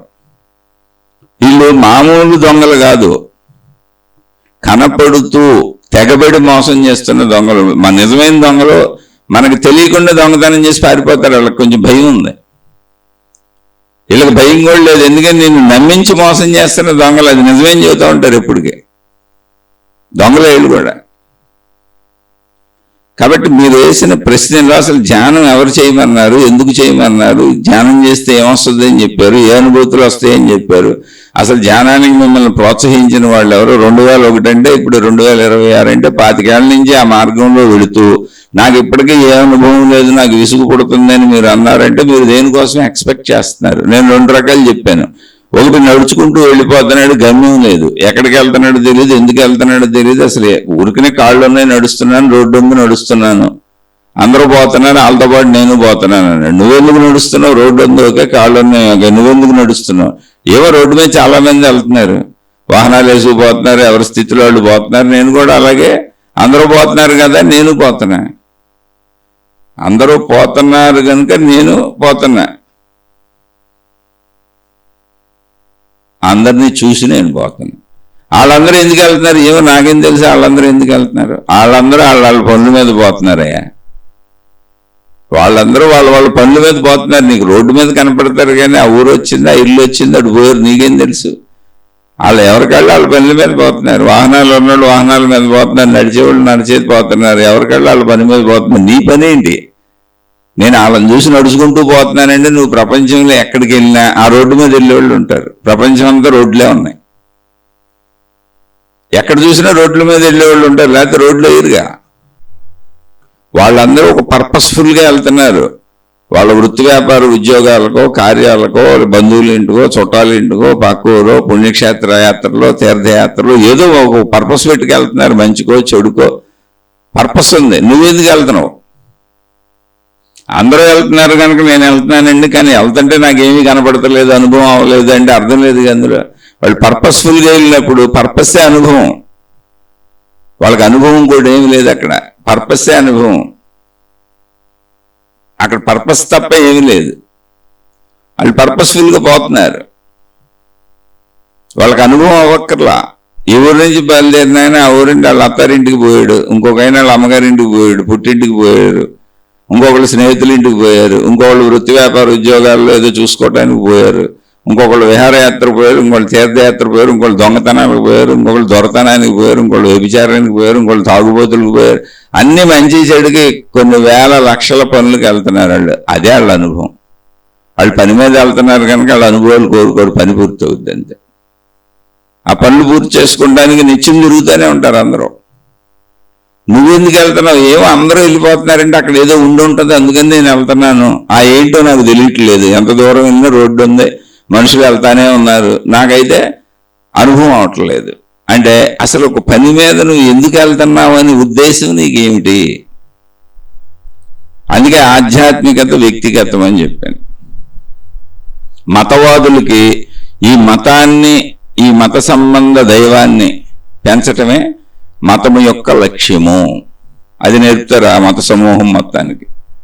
నువ్వు ఎంతమందిని ఇతరులని మతంలోకి లాక్కొచ్చేస్తే అది వాళ్ళ గమ్యం. పోనీ అదొక ఉద్దేశం అని ఉండాలి, తెలుస్తుంది కనీసం. అప్పుడు మళ్ళీ అయితే నువ్వు అలా ఎందుకు వెళ్తావు ఒక మతంలోకి? అప్పుడు చెబుతారు అలా నువ్వు అవన్నీ చేస్తే ఈ మన మతదేవుడిని రక్షిస్తాడు, కాపాడుతాడు, నీకు అన్ని సౌకర్యాలు ఆయనే సమకూరుస్తాడు, ఒకవేళ మోక్షం అంటే అది కూడా నీకు ఇచ్చేస్తాడు. ఆ మతపు దేవుడు కావచ్చు, దేవత కావచ్చు, దాన్ని నడిపేటువంటి గురువులు మాతాజీలు కావచ్చు, మొత్తానికి నీకు అన్ని ఫుల్ఫిల్ చేస్తారు చివరిలో అని చెబుతారు. ఇవన్నీ నువ్వు చేస్తే బట్టలు ఉంటాయి, అక్కడ అన్నీ ఉంటాయి. ఇలా చేయగా నీ జీవితం ఎప్పుడు మామూలుగానే ఉంటుంది. నీకేం పెద్ద రక్షణలు వచ్చినట్టు నీవేదో మోక్షాన్ని పొందడానికి వెళ్తున్నట్టు నీకు తెలియదు. ఎప్పుడు వివేకవంతమైన జ్ఞానం లేదా అనుభవ జ్ఞానం తగలాలి నీకు. అలా వెళ్ళి వెళ్ళి వెళ్ళి వెళ్ళి వెళ్ళి నీ జీవితంలో ఏ మార్పులు రాక, గుణమార్పు రాక, సద్గుణాలు రాక, మంచి గుణాలు రాక, ఏంటి నేను ఇలాగే ఉన్నాను, ముందేమో నేను ఆ మతంలో ఆ దేవుడికి విపరీతంగా ఏదో చేసేస్తున్నాను అనుకుంటావు. కానీ ఏదో ఒక రోజుకి నీకు మెలకు వస్తుంది. ఎందుకంటే అడ్డదారిలో తప్పుదోవల్లో వెళ్ళే వాళ్ళకి గమ్యం చేరకపోతే తెలుస్తుంది. ఎందుకని వాళ్ళు ఉద్దేశంతో వెళ్ళారు. మోక్షమనో లేకపోతే మంచి అనో సద్గుణాలు కావాలనో ఉద్దేశంతో ఆ మతాన్నో, ఆ గురువునో, ఆ దేవుణ్ణో, ఆ విధానాన్నో, ఆ సమూహాన్నో, ఆ సంస్థను నమ్మెళ్ళారు. ఆ మార్పులు తనకు రానప్పుడు లేదా రక్షణ తనకు దొరకనప్పుడు అనుమానం మొదలవుద్ది. ఒకసారి కాదు 10 సార్లు, 10 సార్లు కాదు 100 సార్లు, కానీ ఎప్పటికప్పుడు అనుమానం మొదలవుద్ది. నేను తప్పుదోవలు వెళ్తున్నానని రూట్ మార్చుకుంటాడు. అసలు గమ్యమే లేకుండా వెళ్ళేవాళ్ళని ఏం చేయాలి? గమ్యమే లేకుండా వెళ్ళినప్పుడు ఇసుకు పడుతుంది. నాకు అటువంటి అనుభవాలు కలగట్లేదు, ఏ అనుభవాలు కలగట్లేదు అని. కానీ రియల్గా మీరు ఆలోచిస్తే ఏ అనుభవము కలగకపోవటమే ధ్యానంలో ఉత్తమమైన స్థితి. ధ్యానము అంటే మన ధ్యాస నిరంతరం ఇటొకటి పరిగెడతా ఉంటుంది. అదే మనసు. మన మనసు, మన ధ్యాస నిరంతరం పరుగులు పెడతా ఉంటాయి. ఆ పరుగులు పెట్టడం అనేది జీవితానికి అవసరం. జీవితానికి మనసు పరుగులు అవసరం, ఆలోచన పరుగులు అవసరం, ఆలోచన కదలికలు అవసరం, భావ కదలికలు అవసరం. ఎందుకని? అందులో మన ఇబ్బంది పెట్టే తప్ప మిగిలినవన్నీ అవసరం బతకడానికి. అదే గుర్తింపు శక్తి, అదే గ్రహణ శక్తి, అదే అసలు నేనెవరైనా నాకు తెలియజేసే శక్తి. అవన్నీ ఆలోచనలుగా పుట్టకపోతే, ఆ భావాలు గుర్తు రాకపోతే నేను ఎలా బతుకుతాను? అందులో మన ఇబ్బంది పెట్టేవి మాత్రమే మనకు బాధాకరమైనవి. ఆ పరుగులు అంటే ఇబ్బంది పెట్టే పరుగుని ఆపటానికి మనసుకు మనం ఇస్తున్న ట్రైనింగ్. కూర్చొని మనసుకు నేను సహకరించటం లేదు అని మనసుకు నిరంతరం శరీరం సహకరిస్తూ ఉంటుంది. శరీరం సహకరిస్తేనే మనసు పరుగులు పెడతా ఉంటుంది. శరీరం సహకరించకపోతే మనసు పరుగులు పరుగుపెట్టి ఆగిపోద్ది. కాకపోతే ఈ పరుగులు తట్టుకోలేక స్టార్టింగ్లో మనిషి నేను ఆగలేకపోతున్నాను, నా వల్ల కావట్లేదంటాడు. ఏది? ధ్యానాలు, తపస్సులు, సాధనలు మొదలుపెట్టిన కొత్తలో. అక్కడ ఆగలేకపోవడం కాదు, అసలు అనుకోవటము కాదు, శరీర మనస్సుల కలయికతో మనం జీవిస్తున్నాం. ఇప్పుడు అందులో మనం మనస్సు నిరంతర పరుగుల వలన కొంచెం అసహనానికి, అశాంతికి, అలజడికి లోనవుతున్నాం. కాబట్టి మనసుని అప్పుడు ఆపటం ప్రాక్టీస్ చేయాలి, అవసరమైనప్పుడు కదపటం ప్రాక్టీస్ చేయాలని సాధన మొదలుపెట్టాం. ఆ సాధనలో మనసుకి సాధనాపరమైన వాహనం ఏంటంటే మన శరీరం. మనసుకు సహకరించేది శరీరం. కాబట్టి శరీరాన్ని మనసుకు సహకరించకుండా చేస్తూ, మనసా నువ్వు ఇప్పుడు ఎంత ఎగిరిపోయినా నేను నీతో కలిసి ప్రయాణించనని శరీరాన్ని కూర్చోబెట్టేసి మనసును గమనిస్తున్నావు అంతే. ఇప్పుడు మనసులో ఎన్ని ఆలోచనలు వచ్చినా నువ్వు ధ్యానం చేస్తున్నట్టే లెక్క. ఎందుకని? శరీర సహకారాన్ని మనసు నుంచి తీసేయటమే, మనసుకి తీసేయటమే. మనసులో ఆలోచనలు వస్తున్నాయి కానీ శరీరం దానికి సహకరించదు. ఇప్పుడు మనసులో మంచి ఆలోచనలు వచ్చినాయి, ప్రాబ్లమే లేదు, హాయిగా ఉండు. మనిషిలో చెడ్డ ఆలోచనలు, కోరికల ఆలోచనలు, భయప ఆలోచనలు, శరీరాన్ని కదిపే తీవ్రమైన ఆలోచనలు వచ్చినప్పుడు కూర్చోలేకపోతాను. అలా కొంతకాలం స్టార్టింగ్లో ఉంటుంది. ఎందుకని? ఆలోచనల సాయంతోనే కదా శరీరం కదిలేది. మరి ఇప్పుడు శరీర కదలిక ఆలోచనలు అవసరమే కదా. నేను ఈ ధ్యానంలోంచి బయటికి లేచినాక ఆ పావు గంట, అరగంట అయినాక, ఆ తపస్సులోంచి బయటికి లేచినాక 4 గంటలు, 5 గంటలు అయినాక మళ్ళీ నేను ఆలోచన కావాలిగా, నేను ఎవరో నాకు తెలియాలిగా, జీవించడానికి అన్ని మొత్తం ఆలోచనలే కావాలిగా. కాబట్టి ఆలోచనలు మొత్తంగా అంతం చేయటం ఉండదు. అప్పుడు నేను అనుకున్నప్పుడు శాంతపరచటం, నేను ప్రశాంతంగా ఉండాలని అనుకున్నప్పుడు ఉండగలగటం, నేను నాలోని చెడుని పోగొట్టుకోగలగటం, నాలో మంచిని పెంచుకోగలగటం. ఇలా ధ్యానము ఏమైతే అంటే ధ్యాన ఉద్దేశం ఉంటే మీకు ఏ అనుభవం కలగకుండా 2001 నుంచి ఇప్పుడు వరకు మీరు ధ్యానం చేస్తూనే ఉంటే మీరు అదృష్టవంతులే. కానీ నాకు ఏ అనుభవం కలగలేదు, విసుగు పడుతుందంటే అనుభవాలు కలిగితేనే వైపు మీ దృష్టి ఉంది.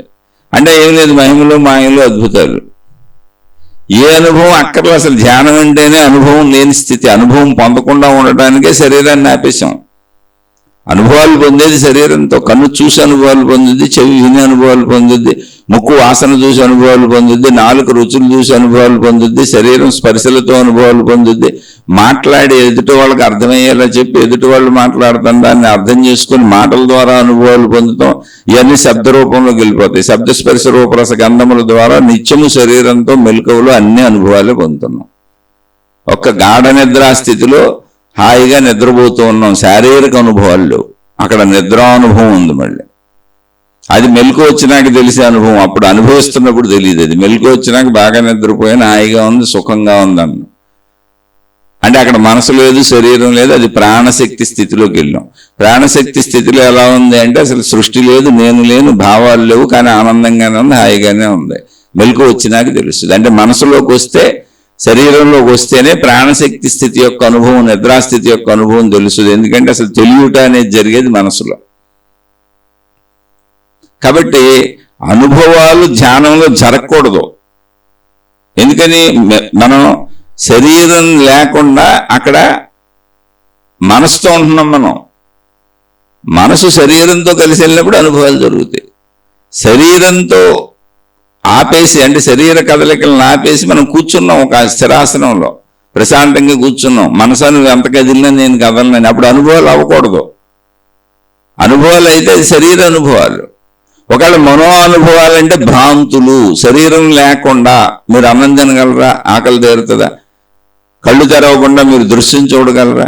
చెవులు ఉపయోగించకుండా శబ్దం వినగలరా? నోరు తెరవకుండా మాట్లాడగలరా? ఎలా?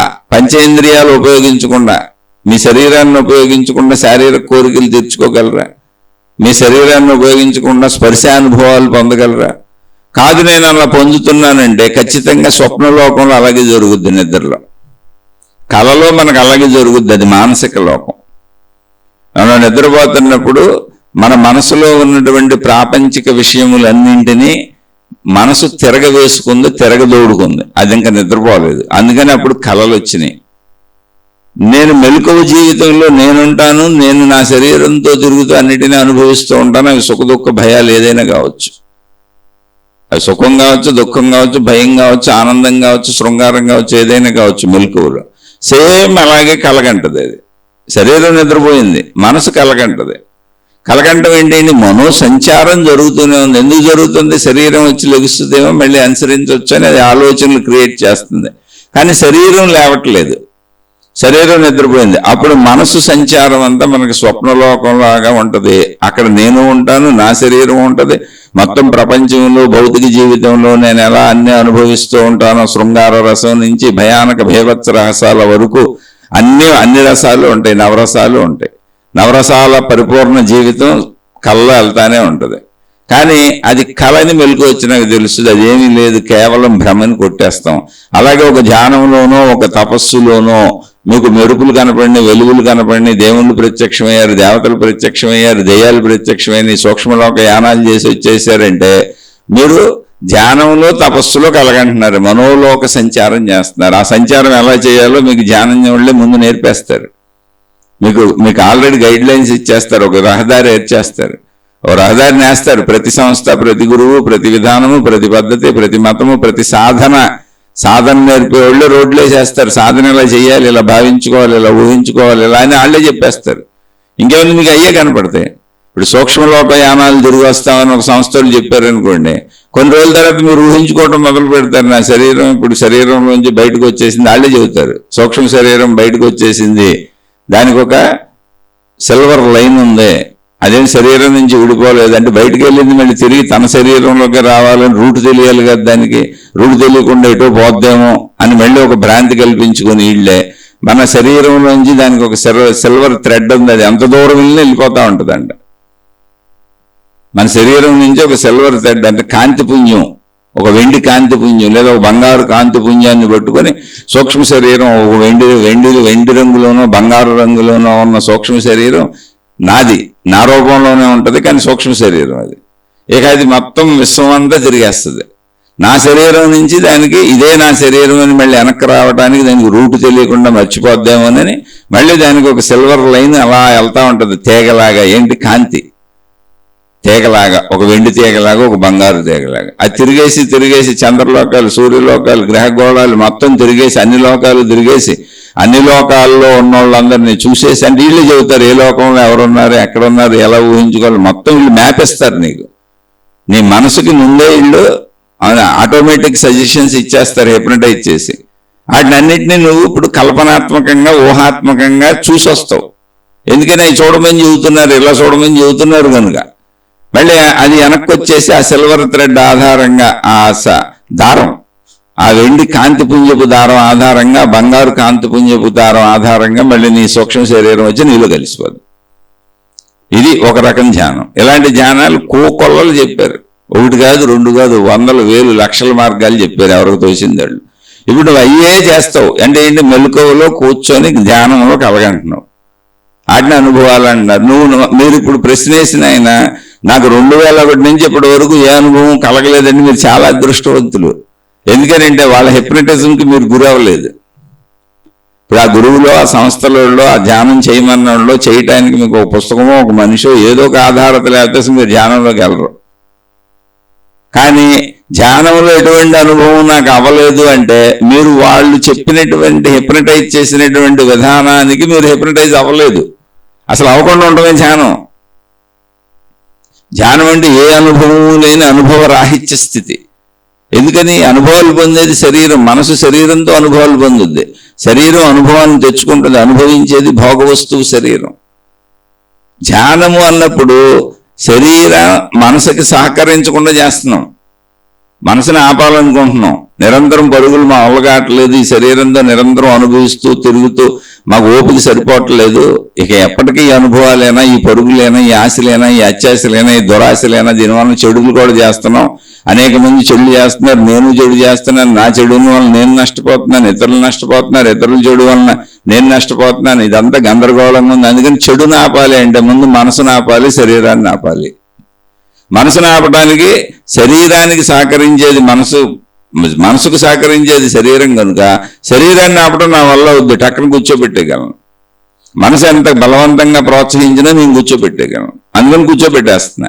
ఇప్పుడు మనసు పరుగులు పెట్టు, నాకేంటి నువ్వు ఎన్ని పరుగులు పెట్టినా నీకు సహకరించను నేను అన్నప్పుడు, మనసు అయితే నువ్వు సహకరించబోతే సహకరించబాక నిద్రలో కలలుగా అన్నట్టు నేను ఇప్పుడు ధ్యానంలో నా అనుభవాలు నేనే పొందినట్టు కలగంటాను, నీకు మాయ చేస్తాను, నిన్ను మోసగిస్తాను, నేను అనుభవాలు పొందుతున్నట్టు ఊహించుకుంటాను, భావించుకుంటాను. శరీరమా నువ్వు లేకపోతే నాకేమైంది, నువ్వు నాకు సహకరించవా, నీ తపస్సును భంగపరుస్తాను, నీ ధ్యానాన్ని భంగపరుస్తానని నీ మనసే నిన్ను మోసం చేస్తుంది. అలా మోసం చేసేలాగా నీకు ట్రైనింగ్లు ఇస్తున్నారు. ఎందుకంటే మనసుకు ఆ ఊహాత్మక సృజనాత్మక శక్తి ఉంది. కానీ అది నిజం కాదు. కళలు ఎలా అయితే మెలకువలో కొట్టువేయబడతాయో అలా ధ్యానానుభవాలు, తపో అనుభవాలు అన్నీ కూడా మెలకువలో కొట్టువేయబడతాయి. దేనికి పనికిరావు, అసలు నిజమే కాదు. ఎందుకనంటే ఆ మార్గాలను నిర్మించినటువంటి ఆ మార్గ ప్రదాతలో ఎవరైతే మార్గాలను సృష్టించారో వాళ్లే శారీరకపరమైన అనేక బాధలతో, కుటుంబపరమైన అనేక బాధలతో, సామాజిక పరమైన అనేక బాధలతో, అనేక అనారోగ్యాలతో అనేక కప్పిపుచ్చుకొని పైకి మేకప్లు వేసుకొని డ్రెస్సులు వేసుకొని కనీసం కోపతాపాలు పోగొట్టుకోకుండా, కనీసం ఈర్ష్యాసూయులు పోగొట్టుకోకుండా, ఇతర మతాలను నిందించి, ఇతర మార్గాలను నిందించి, అసలు డబ్బు మీద అపేక్ష పోగొట్టుకోకుండా జనాలను పోగేసుకొని వాళ్ళ నుంచి డబ్బులు సంపాదించుకొని పెద్ద పెద్ద సంస్థల పేర్లు పెట్టి కోట్లు గడించి, కీర్తి ప్రతిష్టలు గడించి సుఖ భోగ లాలసల్లో తేలి ఆడుతున్నారు. అలానే అనారోగ్యాలతో చచ్చారు. నేను అలా విమర్శించట్లా, నిజాయితీ పరులు అలా లేరని నేను ప్రతిసారి చెబుతున్నా. అందరూ ఇలా ఉండరని ఇప్పుడు కూడా చెబుతున్నా. అలా ఉన్నవాళ్ళ వెంట మీరు పెట్టారా మీ జీవితం పోయింది. నిజంగా ఇప్పుడు ఉన్నదేంటి? ఈ శరీరము. భూమి మీదకి వచ్చేసాం, ఎక్కడి నుంచి వచ్చామో తెలియదు, ఎందుకు వచ్చామో తెలియదు, ఎలా వచ్చామో తెలుసు, తల్లిదండ్రుల ద్వారా వచ్చాం. అది మన స్టార్టింగ్. ఇప్పుడు ఆ స్టార్టింగ్కి వెనక్కి మనం ఏం చేయలేము, అది విషయంగా తెలిసిందే తప్ప ఇప్పుడు మనం జీవించటం, ఈ శరీరంతో జీవించటం తప్ప ఇక మనం చేయగలిగింది ఏమీ లేదండి. ఇది సత్యము. కాబట్టి జీవించే శరీరానికి కొన్ని రకాల శక్తులు ఉన్నాయి. అంటే శరీరం పంచేంద్రియాలను కలిగి ఉంది. ఆ పంచేంద్రియాల శరీరంతో కాళ్ళు, చేతులు, కన్ను, చెవు, ముక్కు వీటన్నింటినీ ఉపయోగించుకుంటూ జీవించగలం. దానికి కొంత జ్ఞానశక్తి ఉంది, జ్ఞానంతో జీవించగలం. కొంత మనకు మనం ఆలోచించుకోగలం, విచక్షణ ఉంది, బుద్ధి ఉంది, మనసు ఉంది, ప్రాణశక్తి ఉంది, శరీరం ఉంది. ఇవన్నీ శరీరానికి సంబంధించినవే. జననం, మరణం, మధ్యలో జీవితం. మనం జీవించగలం అంతే. ఇప్పుడు జీవితాన్ని జీవించడం తప్ప మనం ఇంకేం చేయలేము అసలు. దాన్ని మాట్లాడుకున్నాం. జీవితానికి ఉద్దేశం ఏంటి? జీవించడం ప్రథమ ఉద్దేశం. జీవించడానికి ఏముంది? శరీరం ఉంది, మనసు ఉంది, ప్రాణశక్తి ఉంది. ప్రాణశక్తి గురించి మనకు తెలియదు. శరీర మనస్సులు ఖచ్చితంగా కావాలి. ఎందుకు కావాలంటే మనసు చెప్పాలి, నేనని చెప్పాలి, నేను పలానా ఈ శరీరం అని మనసులో ఆలోచన పుడితేనే ఈ శరీరం నేనని నాకు తెలుస్తుంది, లేకపోతే తెలియదు. ఎందుకంటే నిద్రలో తెలియట్లేదు. కాబట్టి మనోశరీరముల కలయిక. ఈ మనోశరీరములు ఉండాలి అంటే అసలు ప్రాణశక్తి ఉండాలి. ఎందుకంటే మనిషి చనిపోయాడు, చనిపోయిన బిడ్డలు పుట్టడం కూడా జరుగుతుంది, చనిపోయిన ప్రతి మనిషి చనిపోవడం జరుగుతుంది ఏదో ఒక సమయంలో. నిర్ధారించిన ఆయువేం లేదు. మాతృగర్భంలో నుంచి 100 ఏళ్ల వరకు ఎప్పుడైనా చనిపోవచ్చు. కాబట్టి చావుకి నిర్ణీత సమయం లేదు. దీన్ని అంగీకరించాలి. జననం మనకు తెలియదు, వచ్చేసాం, ఇంక వస్తాం, అయిపోయినాక ఇంకా దాని గురించి చర్చ ఉంది. ఇప్పుడు జననానికి ముందు ఎన్ని కథలు రాసుకున్నా, ఎన్ని పుస్తకాలు రాసుకున్నా, ఎన్ని కార్యకారణ సంబంధాలు రాసుకున్నా, ఎన్ని విషయాలు చెప్పుకున్నా నిరూపణ లేదు. ఇప్పుడు అది మనం ఇక్కడే చూపించడం కుదరదు, అనుభవించడం కుదరదు. ఇప్పుడు మనం అనుభవించేది అనుభవానికి ఉన్న సత్యము జీవితము. ఈ శరీరము, ఈ మనస్సుల కలయిక, ఈ ప్రాణశక్తితో కూడిన శరీరం. ప్రాణశక్తి, మనస్సు, శరీరం, ఇది సత్యము. ప్రాణశక్తి లేదు, చనిపోయాడు, మృత జీవి, ఇక లేదు, జీవితమే లేదు. జీవితం ఉందంటే ప్రాణశక్తి ఉంది, కానీ దాని గురించి తెలియదు, పక్కన పెట్టే. మనసు, శరీరము, ఈ రెండింటి కలయికతో జీవితం సాగుతుంది. ఇందులో మనసులో విషయాలన్నీ మన ఇబ్బంది పెట్టేవి కాదు, బాధ పెట్టేవి కాదు, కష్టపెట్టేవి కాదు. ఎందుకంటే మనసులో విషయాలన్నీ ఏంటి అంటే విషయములన్నీ. ఇది రోడ్డు, ఇది చెట్టు, ఇది పుట్ట, నేను మనిషిని, ఇది కాలు, ఇది కన్ను, ఇది చెవి, ఇది ముక్కు, ఆవిడ నా భార్య, ఈయన నా భర్త, వీళ్ళు నా పిల్లలు. ఇటువంటి సహజ విషయములు ఏవి మన బాధ పెట్టవు. ఎక్కువగా ఉండేవి సహజ విషయాలే. మన బాధ పెట్టే ఏంటి? కోరికలు, భయాలు, ఆశలు, అత్యాశలు, దురాశలు, ఇతరుల వలన కలిగే బాధలు, మన వలన మనకు కలిగే బాధలు. అవి కొన్నే ఉంటాయి. ఆర్థిక బాధలు కావచ్చు, అందరూ సహకారం లేదని బాధ కావచ్చు, ఇతరులు నన్ను గుర్తించడం లేదని బాధ కావచ్చు. ఇలాంటి కొన్ని మాత్రమే ఉంటాయి. ఆ కొన్నిని మొత్తం మనసుకు ఆపాదించేయకూడదు. అదే మనసులో మంచి ఉంది, అదే మనసులో చెడు ఉంది, అదే మనసులో ఇప్పుడు మనం చెప్పుకుంటున్న జ్ఞానము ఉంది, లేదా కొత్తగా వింటున్న వాళ్ళకి ఈ జ్ఞాన మనసు తయారవుతుంది. అంటే జ్ఞానం అక్కడే ఉంది, దేవుడు అక్కడే ఉన్నాడు, దేవత అక్కడే ఉంది, మంచి అక్కడే ఉంది, చెడు అక్కడే ఉంది, మతం అక్కడే ఉంది, మార్గం అక్కడే ఉంది, అన్నీ అదే మనసులో ఉన్నాయండి. మీరు దెయ్యాలు పోతాలంటే అవి కూడా అక్కడే ఉన్నాయి. కాబట్టి ఇప్పుడు ఆ మనసులో ఏవి ఉంచుకోవాలి, ఏవి తీసేయాలని ఏరివేత కార్యక్రమము ధ్యానము, జీవితము. ఎందుకని? నేను జీవించాలనుకున్నప్పుడు సహజ మానవ ప్రవృత్తి ఎలా ఉంటుంది? ఆనందంగా జీవించాలి, హాయిగా జీవించాలి, సుఖంగా జీవించాలి. హాయిగా ఆనందంగా సుఖంగా జీవించాలంటే నాకు బాధ ఎందుకు కలుగుతుంది, దుఃఖం ఎందుకు కలుగుతుంది, భయం ఎందుకు కలుగుతుంది అంటే పరిమిత శరీర భావనలో నాకు సౌకర్యాలన్నీ కలక్కపోతే, నా సౌకర్యాలకు భంగం కలిగితే, నా సుఖాలకు భంగం కలిగితే నాకు బాధ కలుగుతుంది, దుఃఖం కలుగుతుంది. ఈ సుఖభోగ సంపదలు పోతాయేమో అని భయం కలుగుతుంది. ఈ శరీరము నేను అనుకుంటున్నాను కనుక ఈ శరీరానికి ఏమన్నా అవుద్దేమో అని భయం కలుగుతుంది. నేను నాది నా వాళ్ళు బాగుంటే సుఖంగా ఉంది, నేను నాది నా వాళ్ళు బాగోరేమో అని భయంగా ఉంది, నేను నాది నా వాళ్ళు బాగోకపోతే దుఃఖంగా ఉంది. అంతే. అప్పుడు దుఃఖ కారణాలు వెతుకుతున్నాను. ఎందుకు దుఃఖ కారణాలు ఏంటి? ఆశలు, కోరికలు, అంతే, అంతకు మించి ఏం లేదు. భయ కారణాలు ఏంటి? ఏమన్నా అవుతుందేమో అంటే ఖచ్చితంగా అవుతుంది, మరణం అనేది ఉంది. దాన్ని అంగీకరించడం తప్ప ఇంకోటి లేదు. అందుకని జ్ఞానం అక్కడ అంగీకారము. అందుకని ధ్యానం ఒక్కటే కుదరదు, జ్ఞానముతో కూడిన ధ్యానము, గమ్యముతో కూడిన ధ్యానము, ఉద్దేశముతో కూడిన ధ్యానము. అది కూడా మన పరిస్థితిని బట్టి మళ్ళీ భావ మార్పు ఉంటుంది. చెడు గుణాలు తొలగించుకునే ధ్యానము. ముందు చెడు పోగొట్టుకోవాలి. శత్రుత్వ భావాలు పోగొట్టుకోవడానికి మిత్రత్వ ధ్యానము. నాకెవరో శత్రువు లేరు, సృష్టి అంతా ఇలా నడుస్తూ ఉంటుంది. ఒక వ్యక్తి మీద దృష్టి పెట్టుకొని ఇతని శత్రువు, ఈమె శత్రువు, వీళ్ళు ఎలా చేశారు, వీళ్ళు ఇబ్బంది పెట్టారు, వీళ్ళు బాధ పెట్టారు, వీళ్ళు కష్టపెట్టారు అనేది ఒక పరిమిత శరీర భావన కాదు. పరిమిత శరీర భావన కాదు. నేను నాలాంటి మనుషులే వీళ్ళందరూ, అందరూ ఎవరి కోసం వాళ్ళు ప్రయత్నించుకుంటున్నారు. ఇది విశాలమైనటువంటి సృష్టి అనే జ్ఞాన భావన కలిగి ఈ విశాల సృష్టిలో అందరూ ప్రయత్నించుకుంటున్నారు కాబట్టి అందరం ధర్మంగా ప్రయత్నించుకోవాలనే జ్ఞాన భావన కలిగి ఆ ధర్మ జ్ఞాన భావననే ధ్యాసగా పెట్టుకోవాలి. అది ఉద్దేశపూర్వక ధ్యానం. అంటే ఎవరికి నేను హాని చేయకూడదు, నేను మంచిగా బతకాలని సద్భావ ధ్యానం. ధ్యానం ఒకేటే కాదు, ఒక్కొక్క స్టెప్ నేను ముందుకెళ్తా ఉంటావు. అసలు మొదల్లో ఉద్దేశం ఏంటి? నీకు ధ్యానం ఎందుకు చేస్తున్నావు అంటే పరిగెట్టే మనసును ఆపితే ముందు నేను కొంత శాంతిని పొందుతాను, లేదా నా మనసును నేను గమనించుకోవడానికి అంతర్ముఖుడవుతాను. మొట్టమొదటి స్థితి అంతర్ముఖం.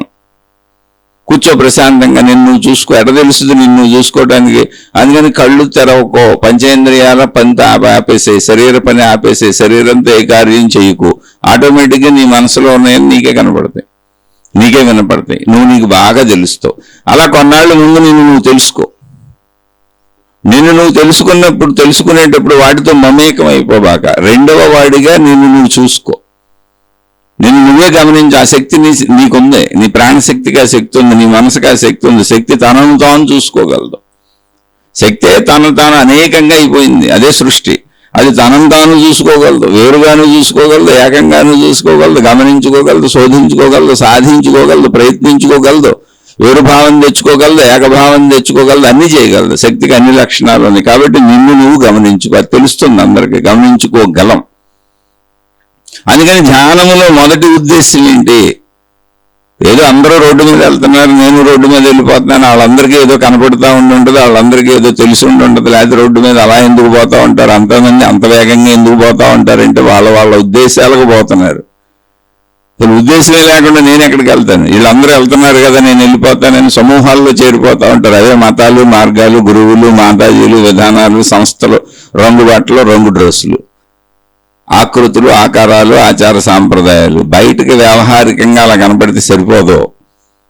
నీ అంతరంగ శుద్ధి కావాలి, నీకు ఉద్దేశం ఉండాలి. అందుకని ముందు మొట్టమొదటి ధ్యానం ఏంటి? నిన్ను నువ్వు చూసుకోవటం, అంతర్ముఖుడు అవటం, అంతర్ముఖురాలు అవటం. అదేం పెద్ద గొప్ప పదం కాదు. ఏదో అంతర్ముఖం అంటే పెద్దగా అనిపిస్తుంది, అంతర్దృష్టి అంటే ఏదో పెద్దగా అనిపిస్తుంది. ఏమి లేదు, కళ్ళు మూసి కూర్చుంటే నువ్వు నీకు తెలుస్తావు.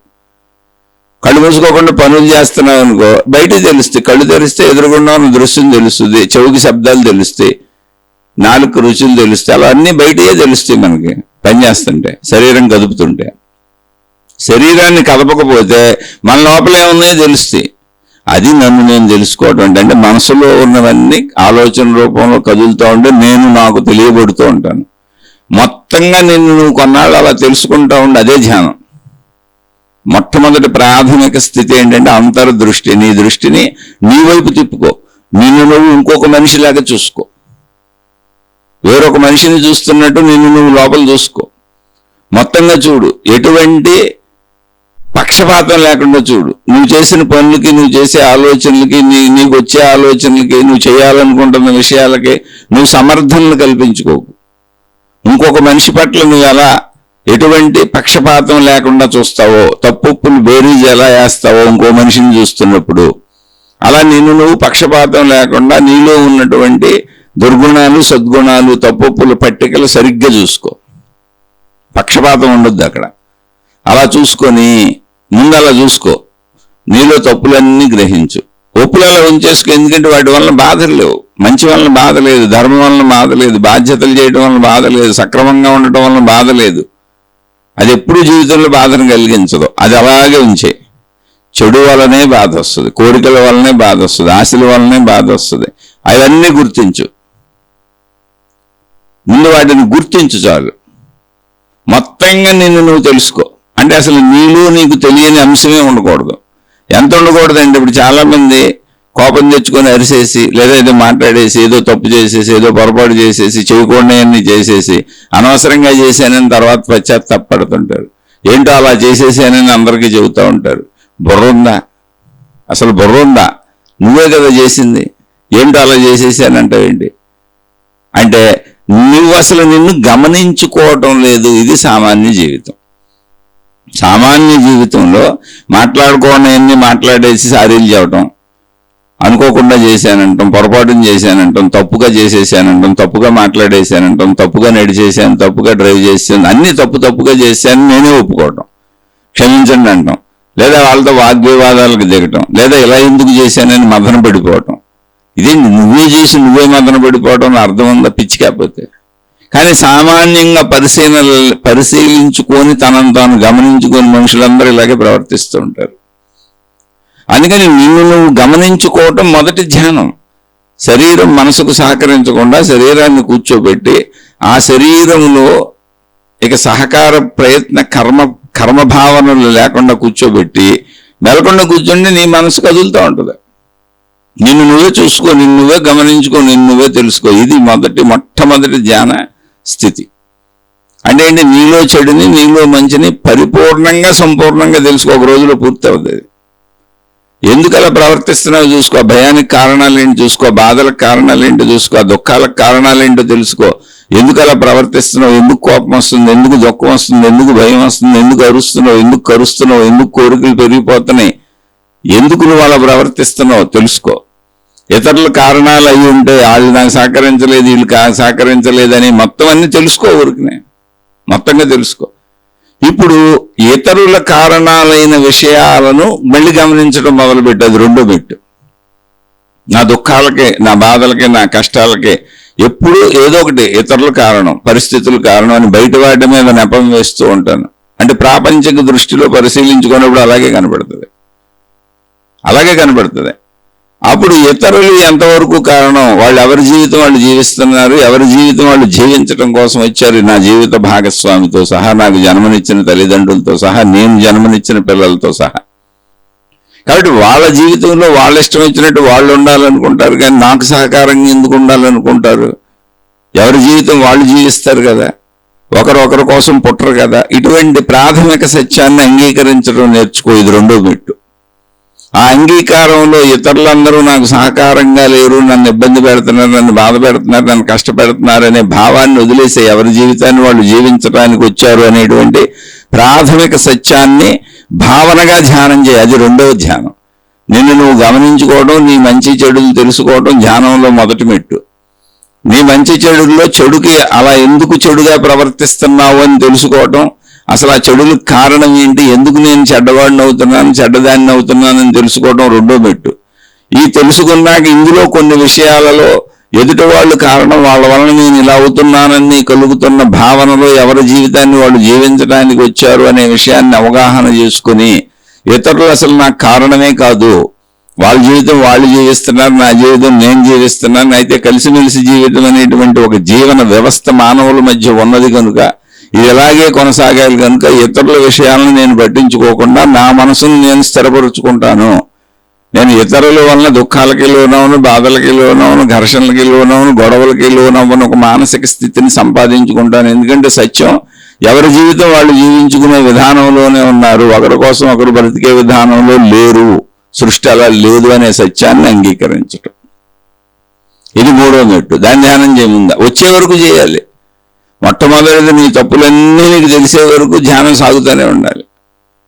నీ తప్పులన్నీ తెలుసుకుంటూనే ఉండాలి. ఒకవేళ నిన్ను ఇలా మార్చుకుంటున్నా మళ్ళీ తెలుసుకుంటూ ఉండాలి. మొదటి మెట్లోకి వెళ్ళి, రెండో మెట్లోకి వెళ్ళి, మూడో మెట్లోకి వెళ్ళి ఇలా చేస్తానే ఉండాలి. ధ్యానంలో ఇవన్నీ ఉంటాయి. ఊరికి మెట్లని ఎందుకు చెబుతున్నాను, ఎక్కడానికి కాదు. ఇవన్నీ నువ్వు అన్ని చేసుకుంటానే ఉండాలి. ధ్యానం నిన్ను గమనించుకుంటూ ఉండాలి. ఇది ధ్యానం. నీ వైపు నువ్వు తిరగకపోతే నిన్ను నువ్వు మార్చుకోవడం కుదరదు. ఒక ఇల్లు కట్టే వ్యక్తి పునాదులు తవ్వటం నుంచి బయట ప్రవృత్తిని చేస్తూ ఉంటాడు. అక్కడ భూమిని తవ్వుతాడు, గుంటలు ఏర్పరుచుకుంటాడు, ఆ గుంటలో వెళ్ళి ఐరన్ కట్టుకుంటాడు, అందులో సిమెంట్ పోసుకుంటాడు, అలా బయట పనులు చేసుకుంటూ ఇల్లు నిర్మించుకొస్తాడు. నెలలు పట్టుద్ది, సంవత్సరాలు పట్టుద్ది. అదంతా పూర్తయినాక అందులో నివాసానికి వెళ్తాడు. అలాగే ఆల్రెడీ తయారైపోయినటువంటి నీ మనసుని నువ్వు ఇప్పుడు నీపై నువ్వు దృష్టి పెట్టుకుంటున్నావు. ఆ దృష్టి పెట్టుకున్నటువంటి నీ మనసుని నువ్వు సరి చేసుకోవటానికి నువ్వు ఇప్పుడు ధ్యానం చేస్తున్నావు. అది ధ్యానం, ఇల్లు కట్టినట్టుగా. అయితే ఇక్కడ నీ దుర్గుణాలన్నీ తొలగిస్తే నీకు ఆటోమేటిక్గా సగం శాంతి వచ్చేస్తుంది. దుర్గుణాలకి కారణాలు ఏంటో ఎత్తుక్కో.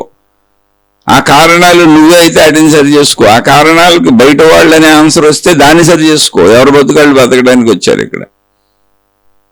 కాబట్టి బయట వాళ్ళల్లో ఉన్న తప్పులు కూడా నువ్వు సరి చేయలేవు. ఒకవేళ తప్పుతో వాళ్ళు నిన్ను ఇబ్బంది పెట్టవచ్చు కూడా, కానీ నువ్వు దాన్ని సరి చేయలేవు. దాన్ని తప్పుకొని పక్క నుంచి వెళ్ళిపోవటమే. రోడ్డు మీద నడిచి వెళ్తున్నప్పుడు ముళ్ళమండ ఉంది, రోడ్డు మీద నడిచి వెళ్తున్నప్పుడు గాజు పెంకులు ఉన్నాయి, రోడ్డు మీద నడిచి వెళ్తున్నప్పుడు గుంట ఉంది, రోడ్డు మీద నడిచి వెళ్తున్నప్పుడు అడ్డంకులు ఉన్నాయి, తప్పుకొని వెళ్ళిపోతావు. వాటిని ఏం చేస్తావు? ఏం చేయలేవు. అలాగే రోడ్డు మీద నువ్వు వెళ్తున్నావు, హఠాత్తుగా కరెంటు పోయింది, లేదా నీ ఇంట్లోనే కరెంటు పోయింది, ఏం చేస్తావు? ఆ చీకట్లో నువ్వు చేసుకోగలిగింది ఏదో చేసుకోవటమే. టార్చ్ లైట్ వేసుకుంటావా, ఇన్వర్టర్ పెట్టుకుంటావా, లేదా క్యాండిల్ వెలిగించుకుంటావా, లేదా సెల్ ఫోన్లో లైట్ వేసుకుంటావా? నువ్వేం చేయగలవనే ప్రత్యామ్నాయం వెతుకుతావు తప్ప ఇంకోటి చెయ్యవు నువ్వు. ఇక్కడ కూడా అంతే, ప్రత్యామ్నాయం వెతుక్కో. ఇతరుల మీద నెపం పెట్టక, అసలు ఇతరులను తీసుకురాకు. అటువంటి దాన్ని ధ్యానం చేయి. అంటే ముందు నీ తప్పులు తెలిస్తే అందులో నీ తప్పుల్ని నువ్వు ఎలా సరి చేసుకోవాలో, నీ భాగస్వామ్యం ఏంటో నీకే తెలుస్తుంది. అది సరి చేసుకోవాలి, నిన్ను సరి చేసుకోవాలి. బయట వాళ్ళు కారణమని అనిపించిన ప్రతి విషయంలోనూ అసలు బయట మనిషిని తీసేయాలి. అంత అవగాహనకు సంబంధించిన జ్ఞానాన్ని రోజు వింటూ ఉండాలి, తెలుసుకుంటూ ఉండాలి, చదువుకుంటూ ఉండాలి. నీ మీద నువ్వు దృష్టి పెట్టుకుంటూ ఉండాలి. ఆ చదువుకున్న భావాలను మననం చేసుకోవడానికి ధ్యానం సహకరిస్తుంది. అలా కూర్చొని మననం చేసుకో, ఆ భావాన్ని స్థిరపరుచుకో. ధ్యానం ఒక్క స్థితిలో ఒకలా అయిపోయేది కాదు. ఎవరో ఒకళ్ళు ఇలా చేయండి అని చెబితే అయిపోయేది కాదు. జ్ఞాన ధ్యానం అది.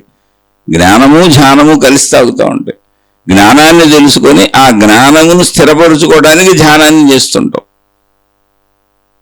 అలా ముందుకెళ్తూ కొద్ది కొద్దిగా ముందుకెళ్తే ఇప్పుడు ఏమైంది, నాలో తప్పులను పోగొట్టుకునే చర్య జరుగుతుంది. నా తప్పులకు నేనే బాధ్యత వహించడం జరుగుతుంది. ఇతరులు ఎవరో నాలో ఉన్నటువంటి బాధలకి, కష్టాలకి, ఇబ్బందులకి, భయాలకి కారణం కాదు. ఇతరుల మీద నెపం నెట్టేయటం అంటే బయటకు వెళ్ళటం, ఇతరుల మీద నెపం నెట్టేయటం మానేసి మొత్తం బాధ్యత నేనే వహించటం, నాకు నేనే బాధ్యుణ్ణి, నాకు నేనే బాధ్యురాలిని అనేటువంటి స్థితిలోకి రావాలి. ముందు అక్కడ మొదలవుద్ది అసలు ధ్యానం. ఈ స్థితికి రావడానికే జీవితకాలాలు వెళ్ళిపోతాయి. నా భార్య వలన దుఃఖంగా ఉన్నాను, భర్త వలన దుఃఖంగా ఉన్నాను, పిల్లల వలన దుఃఖంగా ఉన్నాను, ఇతరుల వలన దుఃఖంగా ఉన్నాను, డబ్బు లేక దుఃఖంగా ఉన్నాను, సుఖం లేక దుఃఖంగా ఉన్నాను. ఏం చెప్పనండి మీకు, అలా చెప్పడం అయితే చెబుతారు కానీ ఉపన్యాసాలు చెప్పడం చాలా తేలికండి. నా స్థితి మీరు అనుభవిస్తే మీకు తెలుస్తుంది. నా భార్య నరకం చూపిస్తుంది, మా ఆయన నరకం చూపిస్తాడు, మా పిల్లలు నరకం చూపిస్తారు, మా తల్లిదండ్రులు నరకం చూపిస్తారు. అసలు డబ్బు లేకపోతే ఎంత నరకమో మీకేం తెలుసు, డబ్బు సరిపోవట్లేదు మాకు ఎంత వచ్చినా, ఇలా ఎన్నో కారణాలు చెప్పుద్ది ఆ దొంగ మనస్సు. లక్షలాది కారణాలు చెప్పుద్ది, కోట్లాది కారణాలు చెప్పుద్ది. కార్యకారణ సంబంధం లేదు. నా చెడుకు నేనే కారణం, నా బాధకు నేనే కారణం, నా దుఃఖానికి నేనే కారణం, నా భయానికి నేనే కారణం. రెండవ వాడు కాదు. ఎందుకనంటే సృష్టిలో అన్ని జీవరాశులు ఎవరి బతుకాళ్ళు బతకడానికి వచ్చిన మనుషులు, జంతువులతో సహా ఎవరి బతుకాళ్ళు బతుకుతున్నారు. ఇక్కడ జరుగుతుందంటే ఎవరి బతుకు వాళ్ళు బతకడంలో మనం ఆశించడం వలన వచ్చిన ప్రాబ్లం ఇది. అందుకని నాకు నేనే బాధ్యుడిని కాదు. ఒకవేళ ఇతరులకు కావాలని ఇబ్బంది పెట్టినా, రోడ్ల మీద ముళ్ళమండి ఉంటే ఏం చేస్తావు, రోడ్డు మీద నడవటానికి గాజు బెంకులు ఉంటే ఏం చేస్తావు, ఆ రోడ్డు సరిగ్గా లేకపోతే ఏం చేస్తావు, రాళ్ళు రప్పలు ఉంటే ఏం చేస్తావు, గుంటలు ఉంటే ఏం చేస్తావు, ఏమీ లేదు. ప్రత్యామ్నాయంగా జాగ్రత్తగా వెళ్తావు అంతే. అలాగే ఇంట్లో కరెంటు పోతే ఏం చేస్తావు, ఒక ఉదాహరణ చెప్పాను, ఇలాంటి బోర్డులు ఉంటాయి. ఏం చేస్తావు, దానికి ప్రత్యామ్నాయాలు ఎత్తుక్కుంటావు. ఎండ మండిపోతుంది, వేసవికాలం ఏం చేస్తావు, ప్రత్యామ్నాయాలు ఎత్తుక్కుంటావు. వర్షం పడుతుంది, ఏం చేస్తావు, ప్రత్యామ్నాయాలు ఎత్తుక్కుంటావు.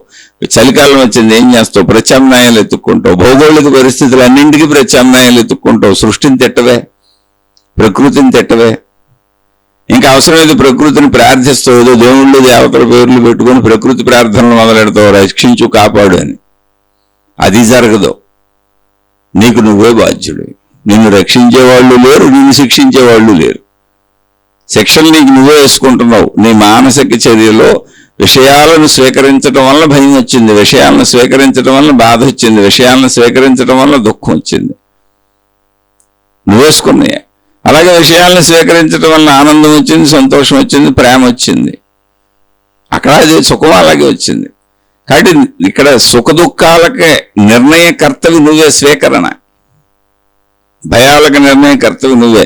ముందు ఈ ధ్యానాన్ని, ఈ జ్ఞానాన్ని బాగా అర్థం చేసుకో, లోపల స్థిరపరుచుకో. అదే ధ్యానం.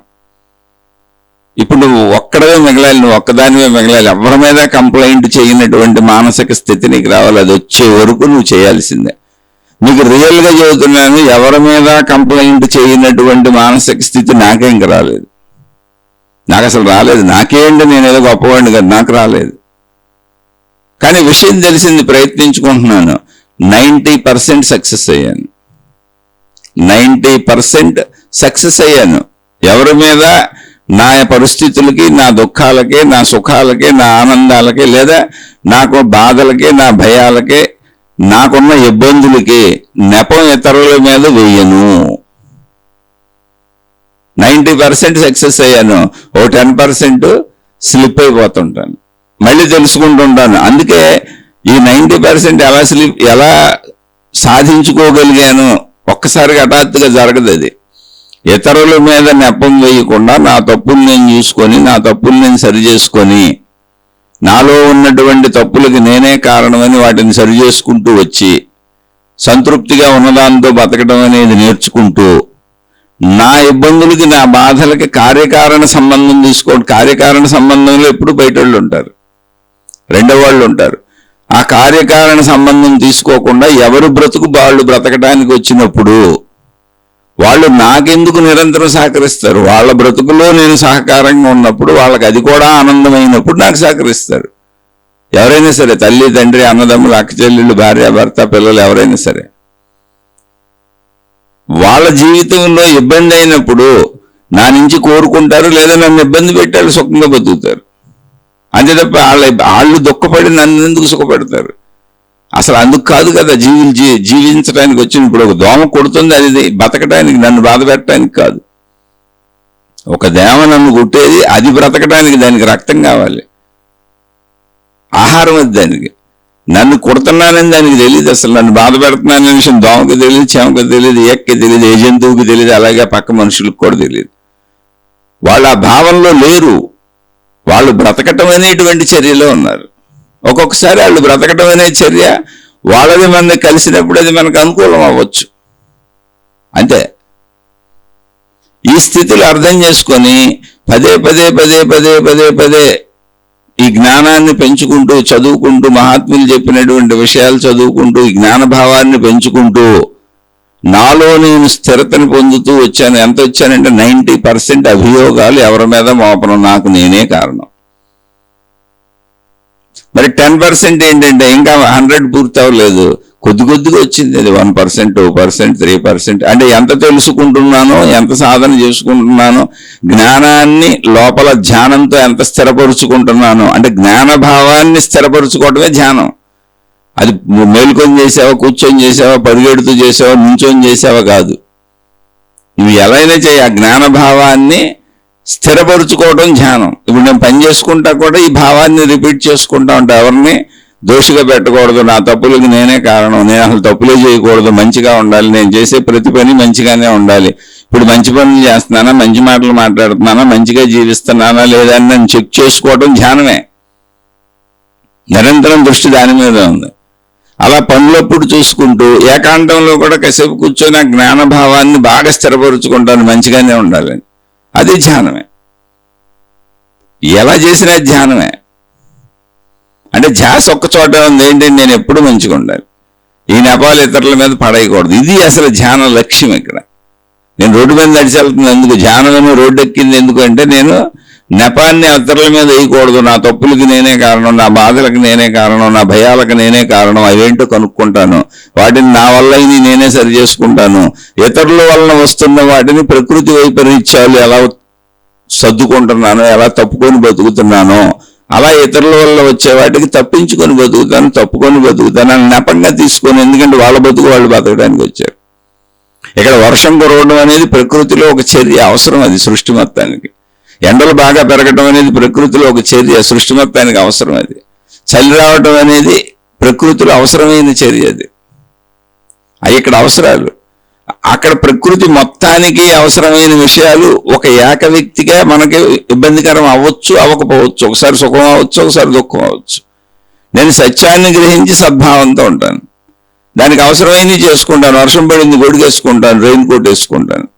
చలి పెరిగింది ఫ్యాన్ పెట్టుకుంటాను, డబ్బులుంటే ఏసీ పెట్టుకుంటాను, లేదా చల్లని చెట్టు నీడలో కూర్చుంటాను, ఎండలో కూర్చోను, ఏదో ఒకటి చేసుకుంటాను, ప్రత్యామ్నాయాలు ఎత్తుక్కుంటాను.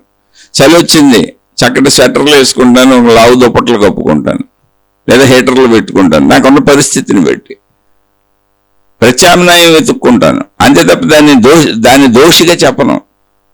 ప్రకృతిని ఎలా దోషిగా చెప్పను, ప్రకృతిలో ఉన్న కలిసిపోయి ఉన్న జీవులే మనుషులందరూ కూడా, జంతువులన్నీ కూడా. కాబట్టి భౌగోళిక పరిస్థితులు అలాంటివి. నా చుట్టూ ఉన్న నా కుటుంబ సభ్యులతో కూడా మనుషులందరూ భౌగోళిక పరిస్థితుల్లో ప్రకృతిలో కలిసిపోయి ఉన్నవాళ్లే. దాన్ని కూడా అలాగే తీసుకుంటాను, నెపం ఎవరి మీద వేయను. పర్టికులర్గా ఒక చిన్న పాయింటెడ్గా ఈ మనిషి వలన ఇలా ఇలా అలా చెప్పను. ఆ భావన వచ్చే వరకు సాధన చేసుకుంటాను. విశాల భావంలోకి వెళ్తాను, మొత్తం సృష్టి భావంలోకి వెళ్తాను, మొత్తం అనంత భావంలోకి వెళ్తాను. అలా వెళ్ళాలి అంటే దానికి సంబంధించిన జ్ఞానాన్ని నిరంతరం వింటూ ఉంటాను. జ్ఞానము లేని ధ్యానము శూన్యము, నీకే ఉపయోగం పడదు, అందుకే విసుగు పడుతుంది. జ్ఞానము లేని ధ్యానము శూన్యము. విసుగు ఎందుకు పడుతుందంటే అందుకు పోతుంది, అందులో జ్ఞానం లేదు. ఊరిలో కూర్చున్నాను, ఎందుకు కూర్చున్నానో తెలీదు, ఎందుకు కూర్చుంటానో ఏం చేస్తున్నానో తెలియదు, నాలో గుణమార్పు చేసుకోవట్లేదు, నన్ను నేను పరిశీలించుకోవట్లేదు, నాలో చెడు పోగొట్టుకోవట్లేదు. నాకు వచ్చేటువంటి భయాలకి బాధలకి దుఃఖాలకి కారణాలు బయట వాళ్ళే నెపాలు వేసేస్తూ దుఃఖపడుతూ అందరికీ వాళ్ళ గురించి చెప్పుకుంటూ వీళ్ళు నన్ను అలా చేశారు, వీళ్ళు నన్ను ఇలా చేశారు, వీళ్ళ వల్ల ఇలా అయిపోయాను, వాళ్ళ వల్ల అలా అయిపోయాను అంటున్నాను. కానీ అసలు వాళ్ళందరినీ నేనెందుకు స్వీకరించాలి? ఒక సూర్యుడు ఎండను పెంచితే స్వీకరించినట్టుగా, ఒక తుఫాన్ని నేనేమి చేయలేనట్టుగా, భౌగోళిక పరిస్థితులు ఒక భూకంపాన్ని నేనేమి చేయలేనట్టుగా, సునామీని నేనేమి చేయలేనట్టుగా, కరెంటు పోతే నేనేమి చేయలేనట్టుగా, ప్రత్యామ్నాయ మార్గాలు ఎత్తుక్కొని ఎలా నాకు రక్షణ వ్యవస్థలు కల్పించుకుంటున్నానో, నా చుట్టూ ఉన్న మనుషులు కానీ జంతువులు కానీ, ఇప్పుడు దోమలు కొడుతుంటే ప్రత్యామ్నాయం ఆలౌట్లు పెట్టుకున్నా. అలా ప్రత్యామ్నాయ వ్యవస్థలే తప్ప దోమల మీద కక్ష కడతలేదు. దోమలు చంపుతున్నా కానీ కక్ష లేదు, అలవాట్లో చచ్చిపోతాయి. అలాగే ప్రకృతి వైపరీత్యాలన్నింటికీ రక్షణ వ్యవస్థలు పెట్టుకున్న, జంతువులన్నింటి నుంచి నాకు ప్రమాదం రాకుండా రక్షణ వ్యవస్థలు పెట్టుకున్నా కానీ దేని మీద ద్వేషభావం లేదు. మీరు గమనించి చూసుకోండి, మనసులో దేని మీద ద్వేషభావం లేదు. దోమలు చచ్చిపోవచ్చు, అనేక జీవులు, ఇప్పుడు ఎలుకలు ఇటువంటివి చచ్చిపోవచ్చు ఎలుకల మందులు పెడితే. బ్లీచింగ్ వెళ్తే చేమలు చచ్చిపోవచ్చు, చేమల మందు వెళ్తే చేమలు చచ్చిపోవచ్చు. పొలాల్లో వీటిల్లో మనం పండించుకునే ఆహార పదార్థాల కోసం అనేక పురుగుల మందులు కొడుతుంటే బోళ్ళు పురుగులు చచ్చిపోవచ్చు. కానీ వాటిని చంపాలన్న క్రూరత్వం నాలో లేదు. నేను బతకాలన్న ఆరాటమే ఉంది, అంతే, సింపుల్ అంతే. అలా నేను జీవిస్తాను, ఎవరి మీద నెపలేను. ఇతర మనుషులు తీసుకొని నా జాగ్రత్తను నేను తీసుకుంటాను, అంతే. అప్పుడు ఎవరు నెపం కాదు, నా జీవితం నేను జీవిస్తున్నాను, అలాగే ఎవరి జీవితం వాళ్ళు జీవిస్తారు. ఇటువంటి భావ సాధన ఉండాలి, ఇది జ్ఞానము. భావధ్యానం ఉండాలి, జ్ఞానధ్యానం ఉండాలి. ఈ భావాన్ని స్థిరపరుచుకోవడానికి ధ్యానము. అందుకని నాలోనే 90% మార్పులు వచ్చినాయంటే 40 ఏళ్ళ నుంచి సాగుతుంది ఇది. ఇప్పటికి 90% వచ్చింది, లేదా ఇంకా 80 ఉందో. ఊరికిన పర్సెంటేజ్ కొలత ఎవడు చెప్పగలడు? జ్వరం వస్తే థర్మామీటర్ చూపించినట్టు ఇక్కడే మీటర్లు లేవు. నాకు నా గురించి తెలుసు కనుక నేను ఎంత బాధపడుతున్నాను, ఎంత దుఃఖపడుతున్నాను, ఎంత ఇబ్బంది పడుతున్నాను, ఎంత సర్దుకోగలుగుతున్నాను నేను నాకు అర్థమవుతున్నాను కనుక కొలత చెప్పాను ఊరికినే. అవి కూడా అంకెలు మనం వాడుకుంటాం కనుక 80-90%కి వచ్చాను. ఈ 20% 10% స్లిప్ అయిపోయినప్పుడు మళ్ళీ దాన్ని నా జ్ఞానంతో నా ధ్యానంతో ఆ భావ స్థిరతను చేసుకొని కాదు మనుషుల మీదకి వెళ్ళకూడదు, మళ్ళీ మనం అయిపోయి తెచ్చుకోవాలి. ఎందుకు మనుషుల్ని పరిమిత శరీర భావంలో వెళ్ళిపోతున్నాం? వద్దొద్దు, ఎవరి బతుకాళ్ళు బతకడానికి వచ్చారు ఇక్కడ. కాబట్టి ఎవరిని ఏమీ అనొద్దు, ఎవరిని నిందించొద్దు, అసలు ఇంకోళ్ళ వైపు వెళ్ళొద్దు. నిన్ను నువ్వు చూసుకో. దుఃఖాన్ని నువ్వు స్వీకరించావు, భయాన్ని నువ్వు స్వీకరించావు, కష్టాన్ని నువ్వు స్వీకరించావు, ఇబ్బందిని నువ్వు స్వీకరిస్తున్నావు. తీసుకోవటం వల్ల నీకు అలా అనిపిస్తున్నాయి, కానీ వాళ్ళు ఎవరి బతుకాళ్ళు బతకడానికి వచ్చారు అని మొత్తంగా నాకు నేనే బాధ్యుణ్ణి, నాకు నేనే బాధ్యురాలని అనే స్థితిని స్థిరపరుచుకో. ఇది స్థిరపడిన తరువాత అసలు ధ్యానం మళ్ళీ అక్కడ మొదలవుద్ది. ధ్యానం పూర్తి అవదో. ధ్యాన పూర్తి ఎప్పుడంటే మోక్షము, జీవన్ముక్త స్థితి ధ్యాన పూర్తి. అప్పటి వరకు స్టెప్ బై స్టెప్ వెళ్తానే ఉంటుంది. ఇప్పుడు మనం ఈ జ్ఞానం చెప్పుకుంటున్నాం, ఈ శీర్షికలు చెప్పుకుంటున్నాం. ఈ శీర్షిక చెప్పినంతసేపు నేను జ్ఞాన ధ్యానంలో ఉన్నాను, వింటున్నంతసేపు మీరు జ్ఞాన ధ్యానంలో ఉన్నారు. మీరు ధ్యానమే చేస్తున్నారు, మీరు తపస్సే చేస్తున్నారు, మీరు సాధనే చేస్తున్నారు. శ్రవణం అనే సాధన మీరు చేస్తున్నారు. నేను శ్రవణము మననము అనే 2 సాధనలు నేను చేసుకుంటున్నాను. ఎందుకని? నేను చెబుతుందే కాబట్టి ఇది నాకు తెలిసిందే, అయినా నేను వింటున్నాను, నా శబ్దం నాకు వినపడుతుంది, శ్రవణం జరుగుతుంది. నేను నాకు తెలిసిందే మళ్ళీ పదే చెబుతున్నాను కనుక మననము జరుగుతుంది. ఇది శ్రవణ మననం అనే ధ్యానం జరుగుతుంది, శ్రవణ మననం అనే తపస్సు జరుగుతుంది. వింటున్న మీరు తపస్సు ధ్యానమే చేస్తున్నారు. ధ్యానం అంటే కూర్చొని చేసేదే కాదు, ఆచరణాత్మకంగా మెలకు అంతటిలోనూ ఈ భావాన్ని కంటిన్యూ చేసుకుంటూ ఉంటాను, అన్ని పనుల్లోనూ. అలాగే ఈ భావం మెలకువలో కంటిన్యూ అవ్వకపోతే, అన్ని పనుల్లో కంటిన్యూ అవ్వకపోతే, నేను స్లిప్ అయిపోతూ ఉంటే, అదే చెప్పాను 90% నిలబడుతుంది, 10% స్లిప్ అయిపోతున్నానని కార్యరంగంలో మెలకువలో చేసే కార్యాచరణలో పనుల్లో స్లిప్ అయిపోతూ ఉంటే, అప్పుడు భావధ్యానము కాసేపు ప్రశాంతంగా కూర్చుంటాను, స్థిరంగా కూర్చుంటాను. ఈ భావాన్ని స్థిరపరుచుకోవడానికి ధ్యానం చేస్తాను, శరీరాన్ని కదపకుండా ధ్యానం చేస్తాను, పనుల్లోకి వెళ్లకుండా ధ్యానం చేస్తాను. ఈ పనుల్లోకి వెళ్లకుండా చేసే ధ్యానం ఎందుకంటే మెలకువలో పనుల్లోకి వెళుతున్నప్పుడు, పని చేస్తున్నప్పుడు కూడా ఈ భావం చెదిరిపోకుండా ఉండడానికి, భావ స్థిరత కోసం. అలా జీవన్ముక్త స్థితి వరకు ఉంది, అదే మోక్షము. అంటే ఇక దుఃఖ రాహిత్య స్థితికి సంపూర్ణంగా వెళ్ళిపోతాను. దానికి జ్ఞానాన్ని తెలుసుకుంటూ వెళ్ళటం ఇంకో మార్గం లేదు. ధ్యానము యొక్క అంతిమ గమ్యం ఏమిటి అంటే జీవన్ముక్త స్థితి, అంటే ఎటువంటి దుఃఖము లేనటువంటి మోక్ష స్థితి. మోక్షం అంటే విడుదల, దుఃఖముల నుంచి, భయముల నుంచి, బాధల నుంచి, కష్టముల నుంచి, ఇబ్బందుల నుంచి, కోరికల నుంచి, ఆశల నుంచి, అత్యాశల నుంచి విడుదల. ఇప్పుడు ఏది నేను దుఃఖపెట్టలేదు, భయపెట్టలేదు, బాధ పెట్టలేదు, కానీ అన్నీ అనుభవిస్తాను. జీవన్ముక్తుడు అనుభవించడం అన్నీ అనుభవిస్తాడు. కానీ ఇప్పుడు దోమలు పెట్టి ఆలౌట్ పెట్టుకుంది, దోమల మీద కసితో, దోమల మీద కోపంతో దోమజాతిని అంతరింపజేయాలని అసలు కాదు. నాకు దోమల మీద ఎటువంటి ద్వేషం లేదు, అసలు దోమ అనేటువంటి ఆలోచన కూడా లేదు. ఊరికి అలవాటు అయిపోయింది, దోమలు కొడితే ఆలౌట్లు తయారు చేశారు, పెట్టుకుంటున్నాను అంతే. అంతకు మించి ఇంకేం లేదు. దోమల గురించి ఇంకా ఏ ధ్యాస లేదు, అంతకు మించి ధ్యాస లేదు. ఒకవేళ ధ్యాస ఉంటే దోమలు కొడితే జబ్బులు వస్తాయేమో, వ్యాధులు వస్తాయేమో, బాధలు వస్తాయేమో, కష్టాలు పడతానేమో అనేటువంటి భయాలు ఉండొచ్చు, అటువంటి ధ్యాస ఉండొచ్చు తప్ప దోమల మీద కక్ష లేదు, చీమల మీద కక్ష లేదు, ఈగల మీద కక్ష లేదు. అలాగే మనుషుల మీద కూడా కక్ష లేని, సృష్టిలో దేని మీద కక్ష లేనటువంటి మానసిక స్థితి వచ్చేస్తే జీవన్ముక్త స్థితి. దానికి ఒక్కొక్క స్టెప్ ఎదుగుతూ వెళ్తాను, ఒక్కొక్క స్టెప్ నేర్చుకుంటూ వెళ్తాను. ఇది హఠాత్తుగా వచ్చేది కాదు. ఇప్పుడు దోమలతో ఎలా ఉన్నానో కక్ష లేని విధంగా దోమల నుంచి రక్షించుకుంటున్నా, కక్ష లేని విధంగా చీమల నుంచి రక్షించుకుంటున్నా, కక్ష లేని విధంగా ఎలుకల నుంచి రక్షించుకుంటున్నా, కక్ష లేని విధంగా పిల్లులు, కుక్కలు, చుట్టూ ఉన్న జంతువులు అన్నింటి నుంచి రక్షించుకుంటున్నా. ఇప్పుడు పాము వచ్చింది మా ఇంట్లోకి, చంపేశాను, కక్ష లేదు. ప్రమాదంగా అది నన్ను చంపుద్దేమని నేను జీవించడం కోసం దాన్ని చంపాను తప్ప పాముల జాతి మీద నాకేం కక్ష ఉంది? భయంతో చంపాను అంతే తప్ప కక్ష లేదు. అలా మొత్తం నా జీవితం నేను తప్ప నా చుట్టూ ఉన్న ఏ ఒక్క మనిషి మీద నాకు ద్వేషభావం లేదు, శత్రుభావం లేకపోగా అన్నీ నా అలాంటివే. ఇప్పుడు నాకు సంబంధం లేని పావుని నేను చంపను, నాకు సంబంధం లేని దోమని నేను చంపను, నాకు సంబంధం లేని ఏగని నేను చంపను. ఎందుకని అదే పని కట్టుకుని దోమ జాతిని, ఏగ జాతిని అన్నింటినీ అంతరింపజేస్తానంటే బయలుదేరి నిర్ధారణ చేసుకుంటా. పాము జాతిని, ఎలుగు జాతిని, పిల్లి జాతిని, కుక్క జాతిని అలా చేయను.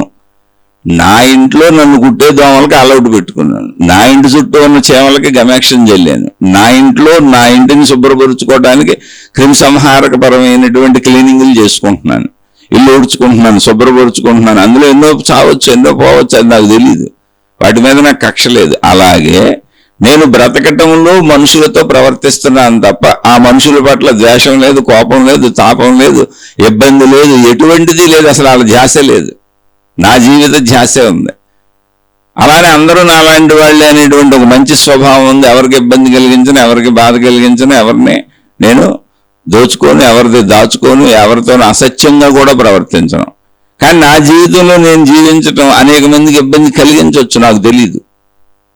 నా జీవితంలో నేను జీవిస్తున్నప్పుడు ఇబ్బంది కలిగించవచ్చు. ఇప్పుడు ఉచ్ఛ్వాస నిశ్వాసములు ఉన్నాయి.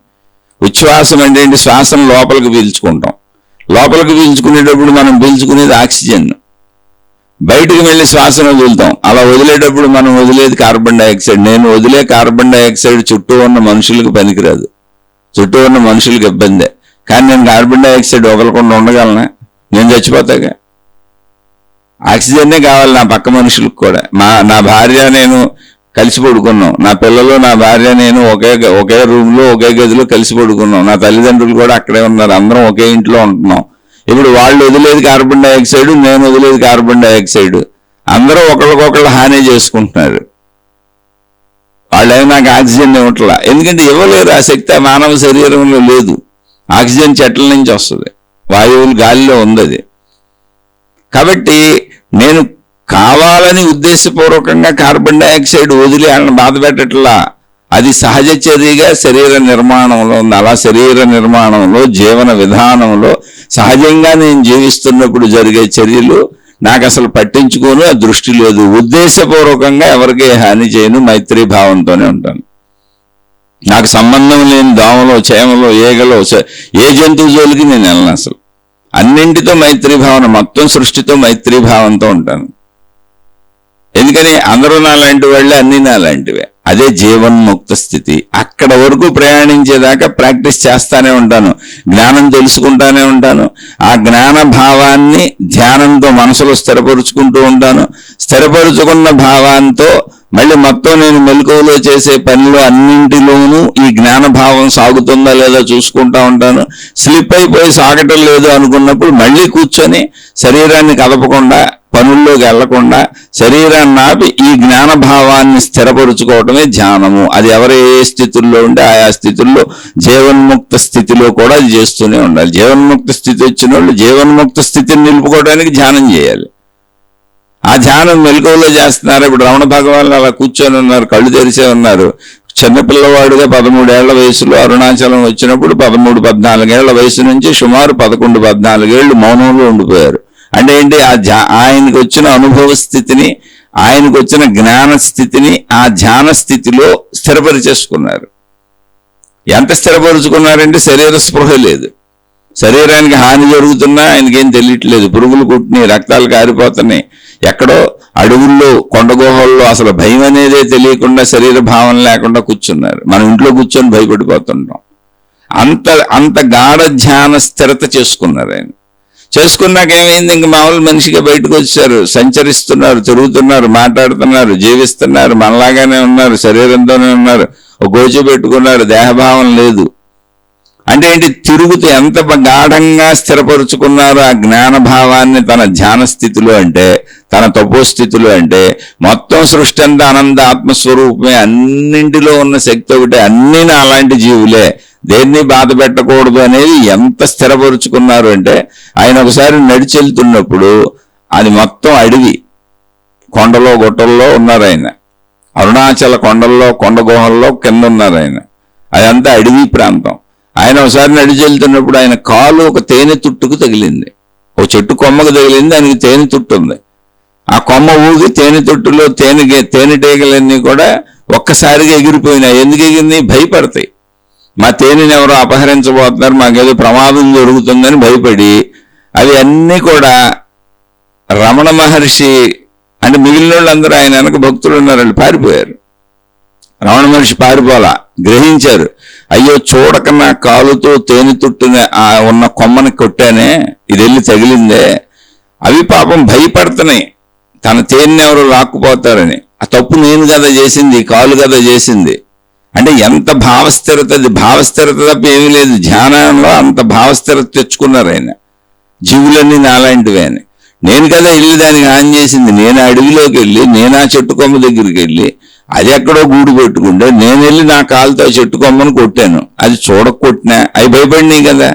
కాబట్టి ఇప్పుడు వాటికి భద్రతను కలిగించాలి, అభద్రతను కలిగించకూడదు అని ఈ కాలుని తీసుకెళ్ళి అక్కడే పెట్టారు. ప్లస్ ఇది చేసిన తప్పుకి ఇది శిక్ష పడాలి అని ఈ కాలుని కదపకుండా అక్కడే నుంచున్నారు చెట్టు కొమ్మ పక్కన. మొత్తం తేనెటీగలన్నీ ఆయన కాలంతా పట్టు కుట్టేసినాయి. మొత్తం తేనె చుట్టుకి ఎలా పడతాయో తేనెటీగలు, ఆయన కాలు మొత్తం తేనెటీగలే ఉన్నాయి. అలాగే నుంచున్నారు.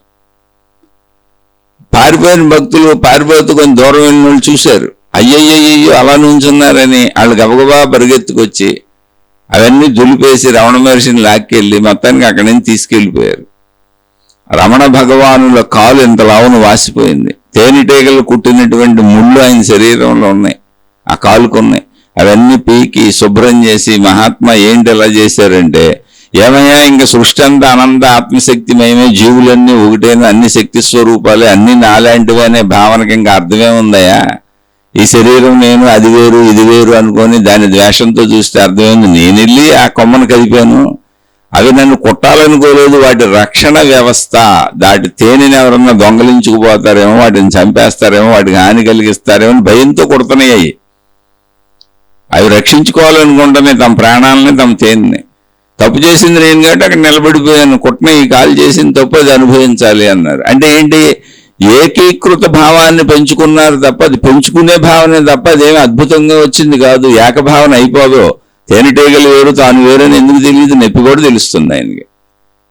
కానీ భావ సాధన అంత చేశారు. అదే ఆయన చేసిన ధ్యానము, ఆయన చేసిన తపస్సు. ఇలాంటివి ఆయన జీవితంలో ఎన్నో వస్తాయి. అంత గాఢ భావ సాధన మనం చేయట్లేదు. ధ్యానం అనేది అందుకు నువ్వు జీవితం నిజాచరణలో జీవితం జీవిస్తున్నప్పుడు నువ్వు తప్పులు చేయకుండా ఉండలేనప్పుడు, నువ్వు పొరపాట్లు చేయకుండా ఉండలేనప్పుడు, నువ్వు బాధలు స్వీకరించకుండా ఉండలేనప్పుడు, ఇతరులను బాధ పెట్టకుండా ఉండలేనప్పుడు, భయపడకుండా ఉండలేనప్పుడు, దానికి సంబంధించిన జ్ఞానాన్ని విని ఆ జ్ఞానంలో దుర్గుణాలు తొలగించుకుంటూ, ఈ భయాలు తొలగించుకుంటూ, ఆ భావాన్ని ఒకవేళ స్థిరపడకపోతే స్థిరపడటం కోసం ధ్యానం తపస్సు చేయాలి, భావస్థిరత కోసం. మళ్ళీ దాన్ని నిజ జీవితంలో ఆచరించి చూసుకోవాలి, ఇది నాకు వచ్చిందా రాలేదా అని.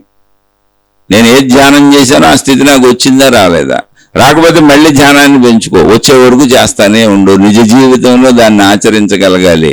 అలా ఎవరి పట్ల ఎటువంటి ద్వేషభావన లేక సమస్త జీవరాశులు నాలాంటివి అనేటువంటి భావం, విశ్వవ్యాపకమైనటువంటి వ్యాప్త భావన, సృష్టి మొత్తం నాలాంటిదే అనేటువంటి భావన వస్తే అది జీవన్ముక్త స్థితి. దాన్ని మోక్షము అంటారు. అంటే అప్పుడు నీకు దుఃఖం ఉండదు, దుఃఖరాహిత్య స్థితి వచ్చింది. ఎందుకని కార్యకారణ సంబంధం నీకు అర్థమైపోయింది. కార్యకారణ సంబంధం అంటే ఏంటి? మొత్తం సృష్టిలో జీవులన్నీ వేరువేరుగా ఉన్నాయి తెలుసు, కానీ అన్ని నాలాంటివే. అన్నింటికి ప్రాణం ఉంది, అన్నింటికి నాలాంటి భావాలు ఉన్నాయి, అన్నింటికి నాలాంటి అవసరాలు ఉన్నాయి.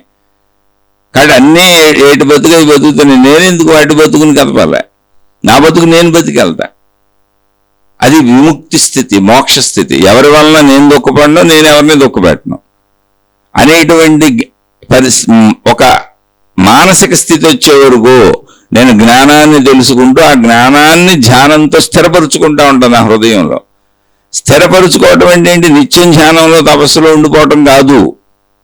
అలా స్థిరపరుచుకొని నేను అసలు స్థిరపడిందా లేదా, నాకు అది వచ్చిందా లేదా అక్కడ తెలుస్తుంది. మళ్ళీ నేను ప్రపంచంలో తిరుగుతున్నప్పుడు, మనుషులతో తిరుగుతున్నప్పుడు, అవసరార్థం ఈ శరీరానికి కావలసినవన్నీ సమకూర్చుకుంటున్నప్పుడు నా వ్యక్తీకరణ, నా ప్రవర్తన ఎలా ఉంది, భయాలు ఉన్నాయా, బాధలు ఉన్నాయా, దుఃఖాలు ఉన్నాయా, ఈర్ష్యలు వస్తున్నాయా, చెడు వస్తుందా, ఇవి చూసుకొని మళ్ళీ వాటిని మార్చుకోవడానికి ధ్యానంతో స్థిరపరుచుకుంటూ ఉంటాను. నిత్య జీవిత సాధన ఇది. ఇందులో మోక్షం ఇక దుఃఖమే లేనటువంటి స్థితి.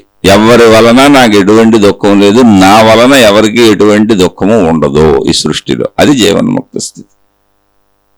అది కేవలం ఇలా జ్ఞానం తెలుసుకుంటూ వెళ్ళటమే తప్ప మహిమలు, మాయలు, అద్భుతాలు లేదా సేవలు చేసేస్తే దేవుడు మోక్షం ఇచ్చేయటాలు, డబ్బులు ఇచ్చేస్తే దేవుడు మోక్షం ఇచ్చేయటాలు, ఈ గురువులకి వాళ్ళు కోరిన కోరికలన్నీ తీర్చేసి వాళ్ళకి సేవలు చేసి వాళ్ళకి డబ్బులు ఇచ్చి ఆ మత ప్రచారాలు చేసి ఆ దైవ ప్రచారాలు చేసి ఆ గురు ప్రచారాలు చేసి ఎక్కడెక్కడో ఉన్న మనుషులందరినీ మన సమూహంలోకి, ఇతర మతాల వాళ్ళందరినీ మన మతంలోకి, ఇతర దేవుళ్ళ వాళ్ళందరినీ మన దేవుళ్ళలోకి, ఇతర గురువులందరినీ, గురువుల దగ్గర ఉన్న శిష్యులందరినీ మన గురువు దగ్గరికి లాక్కొచ్చేసి ఆ డబ్బంతా మనమే పోగేసుకొని అది సేవని మనకు మనమే తొడలు సరుచుకొని మనకు మనమే జబ్బలు కొట్టుకొని మేమేదో సాధించేసాం అనుకుంటే అసలు దానికి దీనికి సంబంధమే లేదు. అది ఆటవిక జంతువులు కూడా ఆకలేసినప్పుడే వెళ్తాయి, మిగిలినప్పుడు దానికి వెళ్ళవు. అసలు వీడితో పనే లేదు. అయితే ఇవన్నీ తప్ప అంటే ఇలా చేస్తున్న వాళ్ళు తప్పు, కానీ మతములు, మార్గములు, విధానములన్నీ నీకు సద్బుద్ధిని నేర్పి నిన్ను నువ్వు తెలుసుకునేలా, నువ్వు జీవన్ముక్త స్థితికి చేరుకునేలా నీకు సహకరిస్తే అవన్నీ మంచివి. ఎందుకంటే అందుకే ఏర్పాటు చేశారు. కానీ అందులో దొంగలు దూరిపోయారు, అందులో అజ్ఞానం దూరిపోయారు. తెలివిగా మనుషుల్ని ఊరికినే దేవుడి పేరు మీద డబ్బు పరంగా మోసం చేయొచ్చు, సేవల పరంగా మోసం చేయొచ్చు, మనిషిని ఊరికినే నమ్మించేయచ్చు దేవుడి పేరు మీద. ఎందుకని? నిరూపణ లేనటువంటి విషయం దేవుడు. కేవలం నమ్మకం, నమ్ము నమ్ము నమ్ము అని చెప్పి నేను నమ్మించేయచ్చు. నువ్వు ఎప్పటికీ నమ్ముతానే ఉంటావు, మోసపోతానే ఉంటావు. కాదు, నిన్ను నీ పరిపూర్ణత వైపు, నీ సంపూర్ణత వైపు తీసుకెళ్లే నిజమైన మార్గంలోకి వెళ్ళు. ఆ మార్గంలో జ్ఞానమైన ఒకటే, ధ్యానమైన ఒకటే, తపస్సు అయిన ఒకటే, సాధన అయిన ఒకటే, ప్రత్యేక పేర్లు ఏమీ లేవు, అన్నీ ఉంటాయి అక్కడ. మొత్తంగా నువ్వు మోక్షం అంటే విడుదల, దుఃఖము లేనటువంటి స్థితికి వస్తావు. నీ వలన ఇతరులకు, నీ వలన సృష్టిలో ఎవరికీ దుఃఖం ఉండదు, బాధ ఉండదు. సృష్టిలో దేని వల్ల నీకు బాధ ఉండదు. అది జీవన్ముక్త స్థితి. అందుకు ధ్యానం. అది కానప్పుడు జీవితం అంతా విసుగుపడుతూనే ఉంటుంది. మొత్తం జీవితమే విసుగుపుట్టుద్ది. ఎన్ని సాధన చేయి, ఎంత మతాల్లో తిరుగు, ఎంత గురువులతో తిరుగు, ఎన్ని మత ప్రచారాలు చేయి, ఎన్ని దైవ ప్రచారాలు చేయి, ఎన్ని రకాలుగా డబ్బులు సేవలు చేయి, ఎన్ని రకాల సాధనలు చేయి, ఎన్ని రకాలుగా వెళ్ళు, వాళ్ళు చెప్పినవన్నీ చేసి అంతైనా తిరుగు, జీవితం వృధా అయిపోయిందని నీకు అనిపిస్తుంది. నీకే విసుగు పుడుతుంది. మళ్ళీ అమ్మో విసుగు పుట్టకూడదేమో, నమ్మాలి, శరణాగతి అన్నారు కదా నీకు నువ్వే సర్ది చెప్పుకొని అలా జీవిస్తున్న వాళ్ళే 199 మంది ఉన్నారు. కాబట్టి ఇది ఎవరికి వాళ్ళు చూసుకోండి. అలా అని నేను ఎప్పుడూ అందరూ మోసగాళ్ళు అంటలేదు. ఈ రోజు వరకు కూడా మనం మాట్లాడుకుంటున్నాం, చెప్పుకుంటున్నాము అంటేనే ఎంతో మంది, ఎక్కువ మంది మంచి వాళ్ళు ఉండబట్టి, మంచి మతాలు, మంచి గురువులు, మంచి మార్గాలు, మంచి విధానాలు, మంచి పద్ధతులు, మంచి సాధనలు ఉండబట్టే చెప్పుకుంటున్నాం. కానీ ప్రతి మంచిలోనూ దూరిపోయి ముసుగేసుకొని మంచి ముసుగేసుకున్న చెడు ఉంటుంది, దొంగలు ఉంటారు, మోసగాళ్ళు ఉంటారు, మోసగత్తులు ఉంటారు. అది ఎవరికి వాళ్ళు గమనించుకొని నడవాలి. మీకే తెలుస్తుంది, ఇంకోళ్ళకి తెలీదు.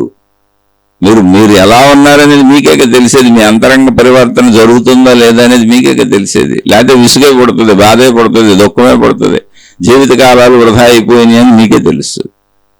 కాబట్టి చక్కగా స్వచ్ఛమైన మార్గాల్లో నడవండి, స్వచ్ఛమైన మనసుతో నడవండి, స్వచ్ఛమయంగా మిమ్మల్ని మీరు తెల్ల కాగితంలో తయారు చేసుకోండి. అదే జీవన్ముక్త స్థితి. దానికోసమే ఈ శీర్షికలు, దానికోసమే ఆధ్యాత్మిక చదువు, దానికోసమే ఆత్మజ్ఞాన చదువు. ఇంకా మీకు ఏమైనా సంశయం ఉంటే సోదరు అడగచ్చు. ఇది వింటున్న ఇతరుల సోదర సోదరీమణులు కూడా సందేహం ఉంటే అడగచ్చు. తప్పకుండా విశ్లేషించుకుందాం. నేను సామాన్యుణ్ణే, నన్ను నేను ఇలా మార్చుకుంటూ వెళుతున్నాను, దాన్నే మీతో పంచుకుంటున్నాను. నేను మీలాంటి సామాన్యుణ్ణే. నేను ఇవన్నీ ఇప్పుడు నేను మీకు చెబుతున్నవన్నీ నేను చేసుకుంటున్నవే. నాలో మార్పులు కూడా మీకు చెబుతున్నాను. ఇలా దీన్ని పంచుకుంటూ మనలో మంచిని పెంచుకుంటూ జ్ఞానాన్ని పెంచుకుంటూ ముందుకు సాగుదాం. ఇలా సాగుదాం అనుకున్న వాళ్ళు, అర్థమవుతున్న వాళ్ళు సందేహాలు వస్తే తప్పకుండా అడగండి. ఇది నచ్చని వాళ్ళు, ఇది అర్థం కాని వాళ్ళు, అకారణ ద్వేషాలు కలిగిన వాళ్ళు, మానవుల్లో ఒక వింత ప్రవర్తన ఏంటంటే అకారణ ద్వేషం. ఎదుటోడు ఎదిగితే భరించలేను, ఎదుటోడికి పేరుస్తే భరించలేను, ఎదుటోడు మంచోడైతే భరించలేను, అకారణ ద్వేషం. అది ఎంత స్థాయిలో ఉంటుందంటే తండ్రి కొడుకులకు ఉంది, ఇంక చెప్పడానికే ఉంది. తండ్రి కొడుకులకి, తల్లి కొడుకులకి, తల్లి కూతులకి, తల్లిదండ్రులకి, పిల్లలకే ఉంది. ఇంకా ఏ సంబంధం చెప్పక్కర్లా. ఇక భార్యాభర్తలు మామూలు ఇంకా పోటీ పెడతా ఉంటారు రేసు గుర్రాల్లాగా. కాబట్టి ఈ అకారణ ద్వేషం కలిగిన వాళ్ళు సొంత వాళ్ళైనా బయట వాళ్ళైనా మీ పాదాలకు నమస్కారం. నేను సామాన్య మానవుణ్ణి, నేను ఎవరికి పోటీ కాదు, నేను సాధారణని చెప్పుకున్నా నన్ను నేను సంస్కరించుకోవడానికి ఏదో ఈ శీర్షికలు ఉపయోగించుకుంటున్నా. నాలాంటి అభాగ్యులు, నాలాంటి వాళ్ళు కొంతమంది సోదర సోదరీమణులు అర్థమవుతుంది, మేము కూడా మారుతున్నాం చెప్పమని అడుగుతున్నారు. ప్లస్ ఈ చెప్పటం నాకు ధ్యానము, సాధన అని మళ్ళీ చెబుతున్నా.